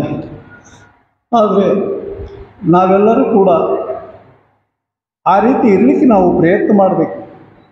ಆ ರೀತಿ ನಾವು ನಮ್ಮ ಕುಟುಂಬವನ್ನು ನಾವು ನೋಡಿಕೊಳ್ಳಿಕ್ಕೆ ಬದ್ಧರಾಗಬೇಕು. ಅಂಥ ದೊಡ್ಡ ಶಿಕ್ಷಣ ಸಂಸ್ಥೆ, ಇಷ್ಟೆಲ್ಲ ಶಿಕ್ಷಕರಿದ್ದಾರೆ, ಇಷ್ಟೆಲ್ಲ ಮಕ್ಕಳಿದ್ದಾರೆ, ಸಂಸ್ಥೆಯಲ್ಲಿ ಎಲ್ಲ ಟ್ರಸ್ಟ್ ಮೆಂಬರ್ ಇದ್ದಾರೆ. ಆದರೆ ಎಲ್ಲರ ಜೊತೆಗೆ ಹೊಂದಾಣಿಕೆ ಮಾಡ್ಕೊಂಡು ಒಬ್ಬನು ಇವರಿಗೆ ಕೆಟ್ಟವರು ಇಂಥವ್ರು ಆರ ಅಂತ ಯಾರೂ ಹೇಳಿಲ್ಲ. ಅದಕ್ಕೆ ನಾವೆಲ್ಲ ಕೂಡ ಇವತ್ತಿನ ದಿವಸ ಎಲ್ಲ ಅಭಿಮಾನಿಗಳು, ಪ್ರೀತಿ ಪ್ರೇಮರಾದಂಥವ್ರು ಎಲ್ಲರೂ ಬಂದಿದ್ದು ನಾವು ಕೂಡ ಆ ರೀತಿ ಇದ್ದರೆ ನಮ್ಮ ಮನೆ, ನಮ್ಮ ಓಣಿ, ನಮ್ಮ ಊರು, ನಮ್ಮ ತಾಲೂಕು ಒಳ್ಳೆಯದಿರಲಿಕ್ಕೆ ಸಾಧ್ಯ ಅದ. ನಾವೆಲ್ಲ ಅವರ ಮಾರ್ಗದರ್ಶನ, ಅವ್ರು ಇರುವಂಥ ಒಂದು ನೀತಿ ರೀತಿ ಎಲ್ಲ ಇದರೊಳಗೆ ಭಾಳಷ್ಟು ಕೊಟ್ಟಿದ್ದಾರೆ ಎಲ್ಲ. ಆ ರೀತಿ ನಾವಿದ್ದಾಗ ನಮ್ಮ ಜನ್ಮ ಸಾರ್ಥಕ ಆಗ್ತದೆ. ಮತ್ತು ತಾಲೂಕು ಕೂಡ ಒಳ್ಳೆಯ ರೀತಿಯಿಂದ ಇಂಥ ವ್ಯಕ್ತಿಗಳು ರಾಜಕೀಯದಾಗಿದ್ದಾತ, ಶೈಕ್ಷಣಿಕದಾಗಿದ್ದಾತ, ಮತ್ತು ಎಲ್ಲರ ಜೊತೆಗೆ ಸಮಾಜದ ಜೊತೆಗೆ ಹೊಂದಾಣಿಕೆ ಮಾಡ್ಕೊಂಡು ಇರ್ತದ. ಅಂದರೆ ಯಾರಿಗೂ ಬೇಸರ ಇಲ್ಲದಂಗೆ, ಯಾರಿಗೂ ಬೇಡಾದಂಗೆ ಇರಲಿಲ್ಲ. ಅಂಥ ಜೀವನ ನಾವು ಕೂಡ ಇರ್ಲಿಕ್ಕೆ ಪ್ರಯತ್ನ ಮಾಡಬೇಕು. ಅಂಥವ್ರನ್ನ ಇನ್ನೂ ಬಸವರಾಜ ಪಾಟೀಲ್ ಅವರು ತಯಾರು ಮಾಡಲಿ. ಎಲ್ಲ ಸಂಸ್ಥೆಯೊಳಗೆ ಈಗೆಲ್ಲ ಸಣ್ಣವರಿದ್ದಾರೆ, ಅವ್ರಿಗೆಲ್ಲ ತಯಾರು ಮಾಡಲಿ. ಎಷ್ಟೋ ಮಂದಿ ಈಗ ಇಂಥ ಸಂಸ್ಥೆ ಅದ, ಈಗ ರಾಮಾನುಜ ಸೇಠ್ ಆದರು, ಮತ್ತು ಐನಾಪುರವರಾದರು, ಎಷ್ಟೋ ಮಂದಿ ಹೋಗ್ಯಾರ. ಅಂಥವ್ರು ಈ ಸಂಸ್ಥೆ ಭಾಳ ಒಳ್ಳೆಯ ಸಂಸ್ಥೆ. ಇಂಥ ಸಂಸ್ಥೆಗೆ ಇಂಥವ್ರಿಂದ ಆದರೆ ಆ ಜಾಗ ತುಂಬಲಿಕ್ಕೆ ಇನ್ನೂ ಕೆಲವು ಜನರಿಗೆ ತಯಾರು ಮಾಡ್ತಾರೆ ಅಂತ ನಾನು ಹೇಳ್ತಾ ನನ್ನ ಮಾತಿಗೆ ನಾನು ವಿರಾಮ ಹೇಳಿ ಎಲ್ಲರಿಗೂ ನಮಸ್ಕಾರ. ಮನುಷ್ಯ ಹುಟ್ಟಿದಾಗ ಉಸಿರಿರ್ತವೆ, ಆದರೆ ಹೆಸರಿರಲ್ಲ. ಮನುಷ್ಯ ಹುಟ್ಟಿದಾಗ ಉಸಿರಿರ್ತದೆ, ಹೆಸರಿರಲ್ಲ. ಮನುಷ್ಯ ಉಸಿರೋದ್ಮಕ ಅವನ ಹೆಸರಿರ್ತವೆ. ಅದು ನಾಗರಾಜ್ ಪಾಟೀಲ್ ಮಾಡ್ತಾರೆ. ಎರಡನೇದು ನಾನು 1994 ನಾವು ಜನತಾದಳ ಪರಿವಾರದಲ್ಲಿದ್ದೆ. ಪರಿವಾರದಲ್ಲಿದ್ದಾಗ ರಾತ್ರಿ ಪ್ರಚಾರಕ್ಕೆ ಹೋಗ್ತಿದ್ದೆವು. ದೇಶಕ್ಕೆ ಸಾಹೇಬರು ಊಟ ಮಾಡ್ತಿದ್ದಿಲ್ಲ. ಆದರೆ ನಾಗರೆಡ್ಡಿ ಪಾಟೀಲು ರಾತ್ರಿ ಆ ಕಡೆನೇ ಇಲ್ಲ, ಏನಾರ ಮಾಡಿ ತಿನ್ಬೇಕಂತ ಅನಿಸಿತ್ತು. ರಾತ್ರಿ ಸ್ಟೇಷನ್ದಾಗ ಹೋಗಿ ಕ್ಯಾಂಟೀನ್ದಾಗ ಬಿಸ್ಕಿಟ್ ಬ್ರೆಡ್ ತಿಂತಿದ್ದು. ಆದರೆ ಎಷ್ಟೋ ನಾನು ಸಮಾರಂಭದಲ್ಲಿ ನೋಡಿನಿ, ಮೊದಲನೇಗೆ ಅವ್ರು ಬಂದು ಕೂಡ್ತಿದ್ದರು. ಅವ್ರು ಬಂದು ಮತ್ತು ಎಲ್ಲರಿಗೆ ಇದು ಮಾಡ್ತಿದ್ರು, ಯಾರ್ಯಾರು ಬಂದರು ಯಾರ್ಯಾರಿಲ್ಲ. ಅಷ್ಟು ಕಟ್ಟುಮುಟ್ಟಿನ ಒಂದು ಕಾಳಜಿ ಇರ್ತಕ್ಕಂಥ ವ್ಯಕ್ತಿ ನಮ್ಮ ಅಗಲಿ ಹೋಗಿದ್ದಾರೆ. ಆದರೆ ಅವರು ಅಗಲಿ ಹೋದರೂ ಸತ ಅವರ ಮಾರ್ಗದರ್ಶನದಲ್ಲಿ ನಡೀಬೇಕು. ಇವತ್ತಿಗೆ ಅವ್ರು ಎದುರು ಬಂದಂಗೆ ಕಾಣ್ತಾರೆ, ಎತ್ತರ ದಪ್ಪ. ಇವತ್ತಿಗೆ ನಾವು ಕಣ್ಣೆದುರು ಬರ್ತದೆ ನಮ್ಗೆ. ಅಂಥ ವ್ಯಕ್ತಿ ನಾವು ಕಳ್ಕೊಂಡ್ರೆ ಮಾತ್ರ ಅವರ ಜೀವನದ ಯಾಂಗ್ ಸಾಕ್ಷರ. ಅವ್ರು ಹೆಚ್ಚಾಗಿ ರಾಜಕೀಯ ಬಿಟ್ಟರು, ಶಿಕ್ಷಣಕ್ಕೆ ಬೆನ್ನೆತ್ತಿದ್ರು. ಶಿಕ್ಷಣ ಯಾಕೆ ಬೆನ್ನೆತ್ತದ ಅಂದರೆ ರಾಜಕೀಯದಲ್ಲಿ ಏನಿಲ್ಲ, ಬರೀ ಗೋಳದ. ಶಿಕ್ಷಣದಿಂದ ವಿದ್ಯಾರ್ಥಿಗಳು ಏನಾನ ಸಾಧನೆ ಮಾಡಿದ್ರೆ ನಮ್ಮ ಜಿಲ್ಲೆ, ನಮ್ಮ ತಾಲೂಕು, ನಮ್ಮ ದೇಶ ಅಭಿವೃದ್ಧಿ ಆಗ್ತದಂತ ಮನದಲ್ಲಿ ಇಟ್ಟುಕೊಂಡು ಅವ್ರು ಹೆಚ್ಚು ಶಿಕ್ಷಣ ಪ್ರಯತ್ನ ಪಟ್ಟರು. ಅದಕ್ಕೆ ಅವು ಈ ಸಂದರ್ಭದಲ್ಲಿ ಅವರಿಗೆ ಅವ್ರಿಗೆ ಕುಟುಂಬಕ್ಕೂ ಮತ್ತು ಅವರಿಗೆ ದೇವರು ಆರೋಗ್ಯ ಒಂದು ಕೂಡಲೇ ಅಂತ ಹೇಳಿ, ಜೊತೆಗೆ ಗದ್ವಾಲ್ ಸಾಹೇಬರು ಅವ್ರ ಹೆಸರು ಮಾತಿ ಕೇಳಿ ಹೆಸರು ಮಾಡ್ಯಾರ ಕರೆ. ಅವರು ನನಗೆ ಪರಿಚಯ ಇಲ್ಲ. ಅವ್ರಿಗೆ ಕುಟುಂಬಕ್ಕೂ ಮತ್ತು ಅವ್ರಿಗೆ ಶಕ್ತಿ ಕೊಡ್ಲಂತ ಈ ಸಂದರ್ಭದಲ್ಲಿ ನಾನು ಹಾಕ್ಬೋದು. ನಾನು 2000 ಇಸ್ವಿಯಲ್ಲಿ ಸೇವೆ ಸಲ್ಲಿಸ್ತಾ ಸೇರಿದ್ದೀನಿ ಸಂಸ್ಥೆಯಲ್ಲಿ. ಆಗ ಗೌಡರು ಸಮಿತಿ ಆಫೀಸ್ನಲ್ಲಿ ಇರ್ತಾರೆ. ಬೆಳಗ್ಗೆ 10 ಗಂಟೆಲಿಂದ 1:30 ತನಕ ಇರ್ತಿದ್ರು. ನಾವು ಶಿಶು ಮಂದಿರ ಮಕ್ಕಳಿಗೆ ಊಟ ಮಾಡಿಸಿ ಸಮಿತಿ ಹತ್ರನೇ ಇರುವ ಒಂದು ಜಾಲಿ ಮರಗಳಿಗೆ ಆಡ್ಲಿಕ್ಕೆ ಬಿಡ್ತಿದ್ದೆವು. ಅವ್ರು 1 ಗಂಟೆಗೆ ಹೊರಗೆ ಬಂದು ಮಕ್ಕಳು ನೋಡ್ತಿದ್ರು. ಮಕ್ಕಳು ಊಟ ಮಾಡ್ಯಾರೇನ್ರಿ? ಮಾಡ್ಯಾರ. ಅದ್ರ ನೀವು ಊಟ ಮಾಡ್ಯಾರೇನ್ರಿ? ಇಲ್ರಿ, ಮಕ್ಕಳಿಗೆ ಒಳಗೆ ಕಳಿಸಿ ಮಾಡ್ತೀವಿ. ಇಲ್ಲ, ನೀವು ಹೋಗ್ರಿ, ಇಲ್ಲಿ ಶಾಮ್ಲಕ್ಕಕ್ಕೆ ಕಳಿಸ್ರಿ ಅಂಥೇಳಿ ನಮಗೆ ಒಳಗೆ ಊಟಕ್ಕೆ ಕಳಿಸಿ ಸರ್ ಅವರೇ ವೀಕ್ಷಣೆ ಮಾಡ್ತಿದ್ರು. ಮಕ್ಕಳ ಕಡೆ ಓಡಾಡ್ತಾರೆ, ಏನೋ ಮಾಡ್ತಾರೆ. ಆಮೇಲೆ ಏನೇ ಕಾರ್ಯಕ್ರಮ ಇರಲಿ ನಾವು ಸರ್ ಅವ್ರ ಮನೆಗೆ ಹೋಗಿ ಲೆಟ್ರ್ ಕೊಡ್ಲಕ್ಕೆ ಹೋಗ್ತಿದ್ದೆವು. ಆಗ ಅವ್ರ ಮನೆಗೆ ಹೋದಾಗ ನಮ್ಗೆ ನೋಡಿದ ತಕ್ಷಣನೇ ಅಷ್ಟೊಂದು ಪ್ರೀತಿಲಿಂದ ಕರಿತಿದ್ರು. ಅವರು ಗಂಡನ ಮನೆಯಿಂದ ಮಗಳು ಬಂದ್ರೆ ಎಷ್ಟು ಖುಷಿ ಆಗ್ತಿತ್ತು, ಅದೇ ಥರ ನಮಗೆ ನೋಡಿ ಅವ್ರು ಖುಷಿ ಪಡ್ತಿದ್ರು. ಅವ್ರು ನೋಡ್ಲಕ್ಕ ಗಂಭೀರವಾಗಿದ್ರು. ಅವ್ರ ಬಿರುದು ಕೂಡ ರಾಜ ಗಂಭೀರ, ಆದ್ರೆ ಮನಸ್ಸು ಅವ್ರದ್ದು ಗುಲಾಬಿ ಹೂವಿನ ಥರ. ನಾನು ಒಂದೇ ವಿಷಯ ಹೇಳಬೇಕು. ಬಸವರಾಜ್ ಗದ್ವಾಲ್ ಸರ್ ಅವರು ನಮ್ಮ ಕಲ್ಯಾಣ ಕರ್ನಾಟಕದ ಸರ್ ಎಂ ವಿಶ್ವೇಶ್ವರಯ್ಯ ಅಂತ ನಾನು ಅನ್ಕೋತೀನಿ. ಯಾಕಂದರೆ ಅವ್ರು ಮಾಡಿರೋ ಕಲ್ಯಾಣ ಕರ್ನಾಟಕಕ್ಕೆ ಎಷ್ಟೊಂದು ಟೆಂಪಲ್ಸು ಇದು ಮಾಡಿದ್ದಾರೆ. ಅದಕ್ಕೆ ನಾನು ಯಾವಾಗಲೂ ಅವ್ರಿಗೆ ಸರ್ ಎಂ ವಿಶ್ವೇಶ್ವರಯ್ಯ ಅವ್ರ ಥರನೇ ಹೋಲಿಸ್ತೀನಿ ಅವರಿಗೆ. ಅವ್ರು ಯಾವಾಗಲೂ ನಮ್ಮ ಅನ್ನದಲ್ಲಿರಲಿ, ಅವ್ರಂಥವ್ರು ಇನ್ನೂ ಬೆಳೀಲಿ, ಬದುಕಲಿ, ನಾವೆಲ್ಲ ಅವ್ರ ನುಡಿಯಲ್ಲಿ ನಡೆಯೋಣ, ಅವ್ರು ಇದರಲ್ಲಿ ಹೋಗೋಣ ಅಂತ ಹೇಳ್ತೀನಿ. Thank you very much. ಗೌಡ್ರ ಮನೆತನದಲ್ಲಿ ಹುಟ್ಟಿ ಜೀವನದಲ್ಲಿ ಏಳು ಬೀಳು ಮೆಟ್ಟಿ ಶಿಕ್ಷಣ ಸಂಸ್ಥೆಯನ್ನು ಕಟ್ಟಿ ನಮ್ಮೆಲ್ಲರ ಮನವನ್ನು ತಟ್ಟಿ ಸಾಧನೆಯ ಶಿಖರವನ್ನು ಮುಟ್ಟಿ ಇವರಿಗಿಲ್ಲ ಯಾರು ಸರಿಸಾಟಿ ನಾವೆಲ್ಲರೂ ಆಗಬೇಕು ಗಟ್ಟಿ ಮುಂದಿನ ಪೀಳಿಗೆಗೆ ಇವರ ಹೆಸರು ಇಟ್ಟಿ ಮತ್ತೆ ಬರಬೇಕು ಇವರು ಹುಟ್ಟಿ.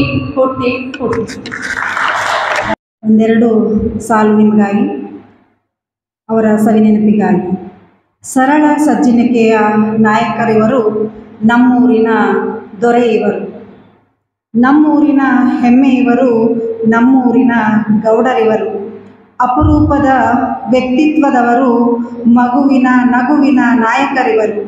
ಮನವರಿಯುವ ಮಾನವರಿವರು, ರಾಜಗಂಭೀರ ವ್ಯಕ್ತಿತ್ವದವರು. ಹೃದಯ ಗೆದ್ದ ಹೃದಯವಂತರು, ಕಷ್ಟ ಇಷ್ಟಗಳ ಅರಿತವರಿವರು. ಕೃಷಿಕರಾದರೂ ಜ್ಞಾನ ಕೃಷಿಯ ಹಂಬಲಿಸಿದವರು, ತುಂಬು ಜೀವನ ನಡೆಸಿದರಿವರು. ಶಿಕ್ಷಣ ಸಂಸ್ಥೆಗೆ ತಳಪಾಯ ಇವರು, ಸೇಡಂ ನೆಲದ ಕೀರ್ತಿವಂತರಿವರು. ಮೌನವಾಗಿದ್ದು ಮಾತನಾಡುವವರು, ಸದ್ದಿಲ್ಲದೆ ತಿದ್ದಿ ತೀಡುವವರು. ಬೇಕಲ್ಲ ಇಂತಹ ಮಾರ್ಗದರ್ಶಕರು. ಆನೆ ಬಲವ ನೀಡುವ ಭಾಗ್ಯವಂತರು. ಪಡೆದ ನಾವೇ ಪುಣ್ಯವಂತರು. ಧನ್ಯತಾ ಭಾವದಿ ಕೈ ಮುಗಿಯೋಣ ಇಂದು ನಾವು ನೀವೆಲ್ಲರೂ. ಧನ್ಯವಾದಗಳು.